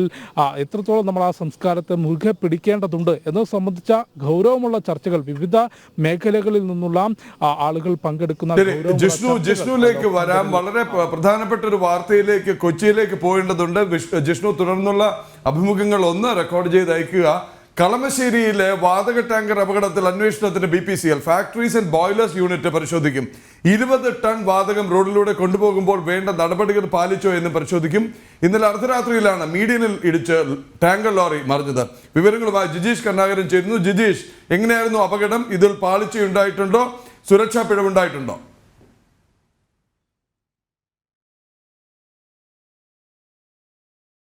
വീഴ്ചകൾ ഉണ്ടായിട്ടുണ്ടോ എന്ന കാര്യമാണ് പ്രധാനമായും പരിശോധിക്കുന്നത്. ഒരു കൊച്ചി നഗരത്തെയും ഒപ്പം തന്നെ കളമശ്ശേരി മേഖലയെ ആകെ തന്നെ ആശങ്കയിൽ നിർത്തിയ മണിക്കൂറുകളായിരുന്നു കടന്നുപോയിരുന്നത്. രാത്രി 11 മണിയോടുകൂടിയാണ് ഈ കളമശ്ശേരി TVS ജംഗ്ഷനിൽ ടാങ്കർ പ്രൊപ്പലിൻ വാതകവുമായി കടന്നു പോവുകയായിരുന്ന വാഹനം ടാങ്കർ മറിഞ്ഞത്. ഈ വളവിൽ വെച്ച് TVS ജംഗ്ഷനിൽ നിന്ന് ദേശീയപാതയിലേക്ക് എടുക്കുന്നതിനിടയിൽ മറിയുകയായിരുന്നു ടാങ്കർ. ആ ഒരു ഘട്ടത്തിൽ വാതക ചോർച്ച ഉണ്ടായില്ല എന്നൊരു ആശ്വാസമായിരുന്നു. എന്നാൽ പിന്നീട് വിശദമായ പരിശോധനയിൽ ചെറിയ തോതിൽ വാതക ചോർച്ചയുണ്ടായി എന്ന് വ്യക്തമായി. കൂടുതൽ ഉദ്യോഗസ്ഥർ സ്ഥലത്തെത്തി, BPCLന്റെ അടക്കമുള്ള ഉദ്യോഗസ്ഥർ ഇവിടെ സ്ഥലത്തെത്തി പരിശോധന നടത്തി. എന്നാൽ ഒരു ആശങ്കയുളവാക്കുന്ന സാഹചര്യമില്ല എന്ന് വ്യക്തമാക്കി. പിന്നീട് ഏതാണ്ട് മണിക്കൂറുകൾ നീണ്ട ശ്രമത്തിന് ശേഷം പുലർച്ചെ 5 മണിയോടുകൂടിയാണ് ഇവിടെ നിന്ന് ഈ മറിഞ്ഞ ടാങ്കർ ഉയർത്താൻ കഴിഞ്ഞത്. അതിനുശേഷം ഇപ്പോൾ ഈ ടാങ്കർ മാത്രം മറ്റൊരു ലോറിയിലേക്ക് മാറ്റി ക്യാബിനിലേക്ക് മാറ്റിയതിനു ശേഷം ഇപ്പോൾ BPCLിലേക്ക് തന്നെ കൊണ്ടുപോവുകയാണ്. അമ്പലമുകൾ ഭാഗത്തേക്കാണ് ഈ വാഹനം ഇപ്പോൾ പോകുന്നത്. പൂർണ്ണമായും തന്നെ ഈ ഒരു ആശങ്കയുടെ കാര്യങ്ങളെല്ലാം തന്നെ ഒഴിഞ്ഞു. എന്നാൽ ഏതെങ്കിലും തരത്തിൽ സുരക്ഷാ മാനദണ്ഡങ്ങൾ പാലിക്കുന്നതിലുണ്ടായിട്ടുള്ള വീഴ്ചകൾ ഇത്തരമൊരു അപകടത്തിന് കാരണമായിട്ടുണ്ടോ എന്നത് തന്നെയാണ് പ്രധാനമായും പരിശോധിക്കുന്നത്. അത് സംബന്ധിച്ച ഒരു അന്വേഷണം തന്നെ നടക്കുമെന്നാണ് ഉദ്യോഗസ്ഥർ ഇപ്പോൾ വ്യക്തമാക്കിയിട്ടുള്ളത്. സാധാരണ നിലയിൽ ഇത്തരം സുരക്ഷാ മാർഗങ്ങൾ, അതീവ സുരക്ഷാ മാർഗങ്ങളിൽ മാത്രം കൊണ്ടുപോകേണ്ട വാതകം കൊണ്ടുപോകുമ്പോൾ പാലിക്കേണ്ട നടപടിക്രമങ്ങൾ പൂർണ്ണമായും തന്നെ പാലിക്കപ്പെട്ടിട്ടുണ്ടോ? ജനത്തിരക്കേറിയ സമയത്ത്, ജനത്തിരക്കേറിയ ഒരു ഘട്ടത്തിൽ തന്നെയായിരുന്നു. പ്രത്യേകിച്ച് ദേശീയപാതയാണ്, ഏത് സമയവും വാഹനങ്ങൾ കടന്നു പോകുന്ന മേഖലയിലൂടെയാണ് ഈ ടാങ്കർ ലോറി കടന്നു വന്നിട്ടുള്ളത്.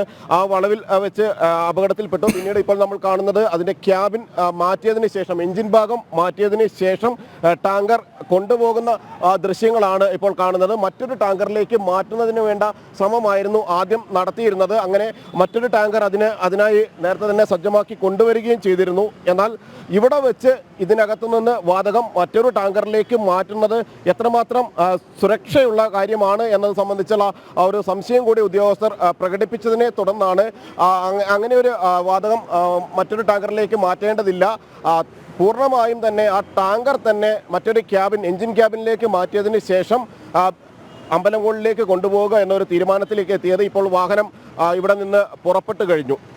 ശരി ജിജീഷ്, ഈ അന്വേഷണ വിവരങ്ങളിലേക്ക് തിരികെ എത്താം. ഇനി വഖഫ് അധിനിവേശം അടക്കമുള്ള പ്രധാനപ്പെട്ട ഒട്ടനവധി വാർത്തകളുണ്ട് പ്രേക്ഷകർക്കായി. വഖഫ് അധിനിവേശം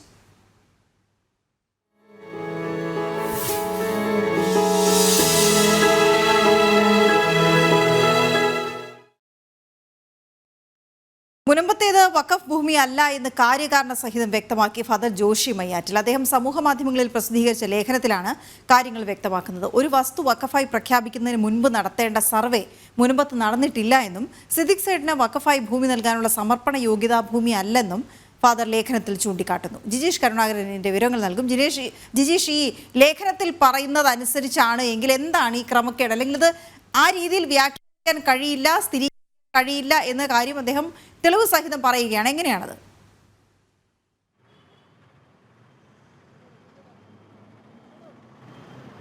വീണ, ഇക്കാര്യത്തിൽ വലിയ ഒരു വിവരം തന്നെ, അതായത് കൃത്യമായ വിവരം തന്നെയാണ് മുന്നോട്ട് വയ്ക്കുന്നത്. ഇക്കാര്യത്തിൽ വഖഫുമായി ബന്ധപ്പെട്ടുകൊണ്ട് ഫാദർ ജോഷി മയ്യാറ്റിൽ വ്യക്തമാക്കിയിരിക്കുന്ന ഒരു കാര്യമെന്ന് പറയുന്നത് യാതൊരു തരത്തിലും ഇത് വഖഫ് ഭൂമിയായി അല്ലെങ്കിൽ അനുവദിക്കാൻ കഴിയില്ല, അംഗീകരിക്കാൻ നിയമപരമായി തന്നെ അതിന് പ്രശ്നങ്ങളുണ്ട് എന്നത് തന്നെയാണ്. കാരണം വഖഫ് നിയമത്തിലെ തന്നെ 4-ാം വകുപ്പ് കൃത്യമായി തന്നെ പറയുന്നുണ്ട് അവിടെ ഒരു സർവേ നടപടികൾ പൂർത്തിയാക്കണം. ആ സർവേ നടപടികൾ പൂർത്തിയാക്കിയതിന് ശേഷം വേണം അത് വഖഫ് ഭൂമിയായി മാറ്റേണ്ടത് എന്ന കാര്യമാണ് അതിൽ ചൂണ്ടിക്കാണിക്കുന്നത്. എന്നാൽ ആ നടപടിക്രമങ്ങൾ പോലും പാലിക്കാതെ ഏതെങ്കിലും തരത്തിലുള്ള രേഖകളുടെ അടിസ്ഥാനമില്ലാതെ ചുമത്തിയിരിക്കുന്ന അല്ലെങ്കിൽ അത്തരമൊരു കാര്യം അവകാശവാദം ഇവിടെ ഉയർത്തുന്നത് തന്നെയാണ് പ്രധാനമായും ഫാദർ ജോഷി മയ്യാറ്റിൽ ചൂണ്ടിക്കാണിക്കുന്നത്. പല ഘട്ടങ്ങളിലും തെളിവുകൾ സഹിതം വഖഫ് ബോർഡിന്റെ വാദഗതികളെ ഖണ്ഡിക്കാറുള്ള ആൾ തന്നെയാണ് ഫാദർ ജോഷി മയ്യാറ്റിൽ. അദ്ദേഹം ചർച്ചകളിലടക്കം ഒപ്പം തന്നെ അദ്ദേഹത്തിന്റെ അഭിപ്രായ പ്രകടനങ്ങളിലടക്കം തെളിവുകൾ സഹിതം ഇത്തരം കാര്യങ്ങൾ മുന്നോട്ട് കൊണ്ടുവരാറുമുണ്ട്. അതുതന്നെയാണ് ഇവിടെയും അദ്ദേഹം ചൂണ്ടിക്കാണിക്കുന്നത്. കാരണം ഈ ഒരു സമരം നമുക്കറിയാം 39 ദിവസം പിന്നിട്ട് ഇരിക്കുന്നു. ഏതാണ്ട് 40 ദിവസത്തോളം സമരം ഇരിക്കുന്ന ഒരു ജനത. സമരത്തിലേക്ക് വരാം, സമരത്തിന്റെ വിശേഷങ്ങളിലേക്ക് വരാം. സമരക്കാരെ എങ്ങനെയാണ് ഈ വഖഫ് സംരക്ഷണ സമിതി എന്ന് അവകാശപ്പെടുന്നവർ കാണുന്നു എന്നുള്ളതും വരാം. തുടർന്നുള്ള മണിക്കൂറുകളിൽ ഫാദർ ജോഷി മയ്യാറ്റിലിന്റെ വാക്കുകൾ, ആ ലേഖനം അത് ചർച്ചയാക്കേണ്ടതാണ്. കാരണം തുടക്കം മുതൽ ഇന്ന് വരെ വഖഫുമായിട്ട് ബന്ധപ്പെട്ടവരോ അവരെ ഡിഫെൻഡ് ചെയ്യാനായി ചാടി വീണ ഇടത് വലത് മുന്നണി നേതാക്കളോ കാര്യകാരണ സഹിതം ഇതിനെ ഖണ്ഡിക്കാനോ ഈ ചോദ്യങ്ങൾ നേരിടാനോ തയ്യാറായിട്ടില്ല. ആരാണ് വഖീഫ്, എന്താണ് വഖഫ് സമർപ്പണ യോഗ്യമായ ഭൂമി എന്നുള്ളത്. മുനമ്പം സമരക്കാരെ അധിക്ഷേപിച്ച് കേരള വഖഫ് സംരക്ഷണ സമിതി. മുനമ്പത്ത് 610 കുടുംബങ്ങൾ ഇല്ലെന്ന് സമിതി കൺവീനർ മുജീബ് റഹ്മാൻ. 1950 കൈവശക്കാരല്ലാത്തവരെ മുഴുവൻ ഒഴിപ്പിക്കണമെന്നും ഫാറൂഖ് കോളേജിന് നേരെ നിയമ നടപടി സ്വീകരിക്കണമെന്നും മുജീബ് റഹ്മാൻ. ജിജീഷ് കരുണാകരൻ ഒരിക്കൽ കൂടി ആക്രമിക്കുകയാണ്, ഇരകളെ വീണ്ടും വേട്ടയാടുകയാണ്, അവിടെ അത്രയും ഇരകളില്ല എന്ന് പറയുകയാണ്, അവരെ റിസോർട്ട് മാഫിയക്കാരുടെ ആൾക്കാരായി ചിത്രീകരിക്കുകയാണ്. ജിജീഷ്,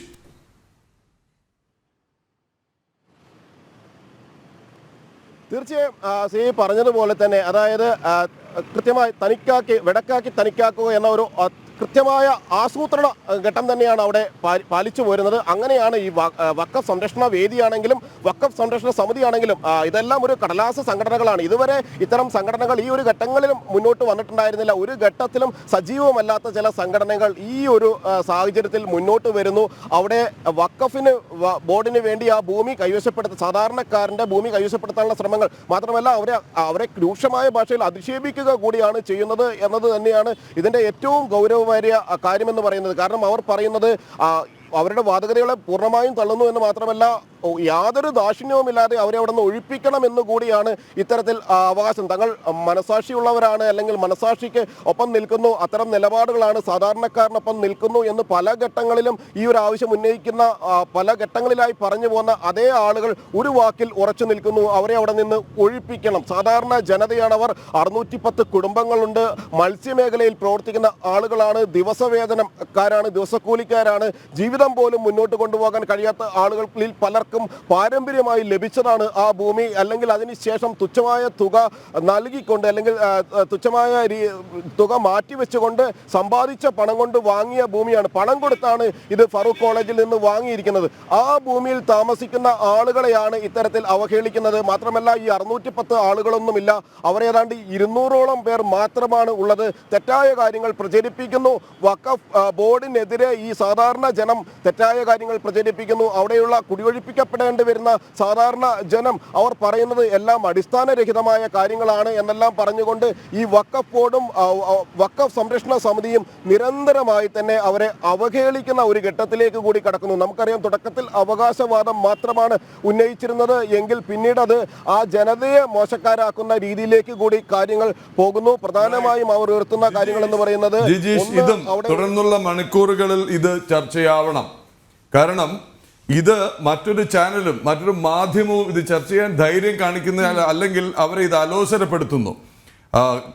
പാലക്കാട്ടൊക്കെ പറഞ്ഞ പോലെ ഒരു മാധ്യമ മുന്നണി തന്നെ ഒരു പക്ഷേ ഇതിനെതിരായി പ്രവർത്തിക്കുന്നുണ്ടാവാം. ജനൻ TV ഇവരെ കൈവിടുന്നില്ല. ജനൻ TV വീണ്ടും ഒരിക്കൽ കൂടി മുനമ്പത്തേക്ക് എത്തുകയാണ്. വഖഫ് അധിനിവേശ വിഷയത്തിൽ ജനൻ TV സംഘടിപ്പിക്കുന്ന ജനസഭ ഇന്ന് വൈകിട്ട് 7-ന് മുനമ്പത്ത് നടക്കും. ഫിഷർമെൻ റോഡിന് സമീപത്തെ മൈതാനത്താണ് തത്സമയ സംവാദ പരിപാടിയായ ജനസഭ സംഘടിപ്പിച്ചിട്ടുള്ളത്. BJPയെ പ്രതിനിധീകരിച്ച് അഡ്വക്കേറ്റ് ശങ്കു ടി ദാസ്, മുനമ്പം സമരസമിതി convener Joseph Benny, Kerala Mahalla confederation state coordinator Mujeeb Rahman എന്നിവർ പങ്കെടുക്കും. വഖഫ് അധിനിവേശത്തിൽ കുടിയിറക്കൽ ഭീഷണി നേരിടുന്ന മുനമ്പം ചേറായി മേഖലയിലെ കുടുംബങ്ങളും ജനസഭയ്ക്കെത്തും. ഒക്ടോബർ 31-നും ജനസഭ ഈ വിഷയം ഉയർത്തി അവിടെ സംഘടിപ്പിച്ചിരുന്നു. അനിൽ നമ്പ്യാരും സംഘവും ഇന്ന് വൈകിട്ട് മുനമ്പത്ത്. പുത്തൻപുലരിയുടെ സമയം അവസാനിക്കാറാകുമ്പോൾ വളരെ താല്പര്യമുള്ള മറ്റൊരു സന്നിധാനത്ത് നിന്നാണ് തുടങ്ങിയത്. അതെ അതെ, അവിടെ തന്നെ നമുക്ക് നിർത്തുകയും ചെയ്യാന്നുള്ളത്. അയ്യൻ്റെ സന്നിധിയിലെത്തിയ എല്ലാവരുടെയും മനം കവർന്ന ഒരു കുഞ്ഞ് അയ്യപ്പൻ്റെ മനോഹര കാഴ്ചയാണ് ഇനി. 5 മാസം പ്രായമുള്ള നിയോഗ് ശിവ ഭഗവാന്റെ മുന്നിലെത്തി ആദ്യ അന്നമുണ്ടായിരുന്നു മലയിറക്കം. ക്യാമറമാൻ അനീഷ് കാട്ടാക്കട പകർത്തിയ ദൃശ്യങ്ങളിലേക്ക്.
ഞാനിവിടേക്ക് എത്രയോ പ്രാവശ്യം വന്നിട്ടുള്ളൊരു ഭാവം.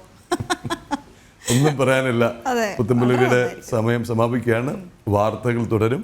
തൊട്ടു പിന്നാലെ ലൈവ് റിപ്പോർട്ട്സുമായി അനു എത്തും. നമുക്ക് ഇപ്പോൾ പോകാം. നമസ്തേ.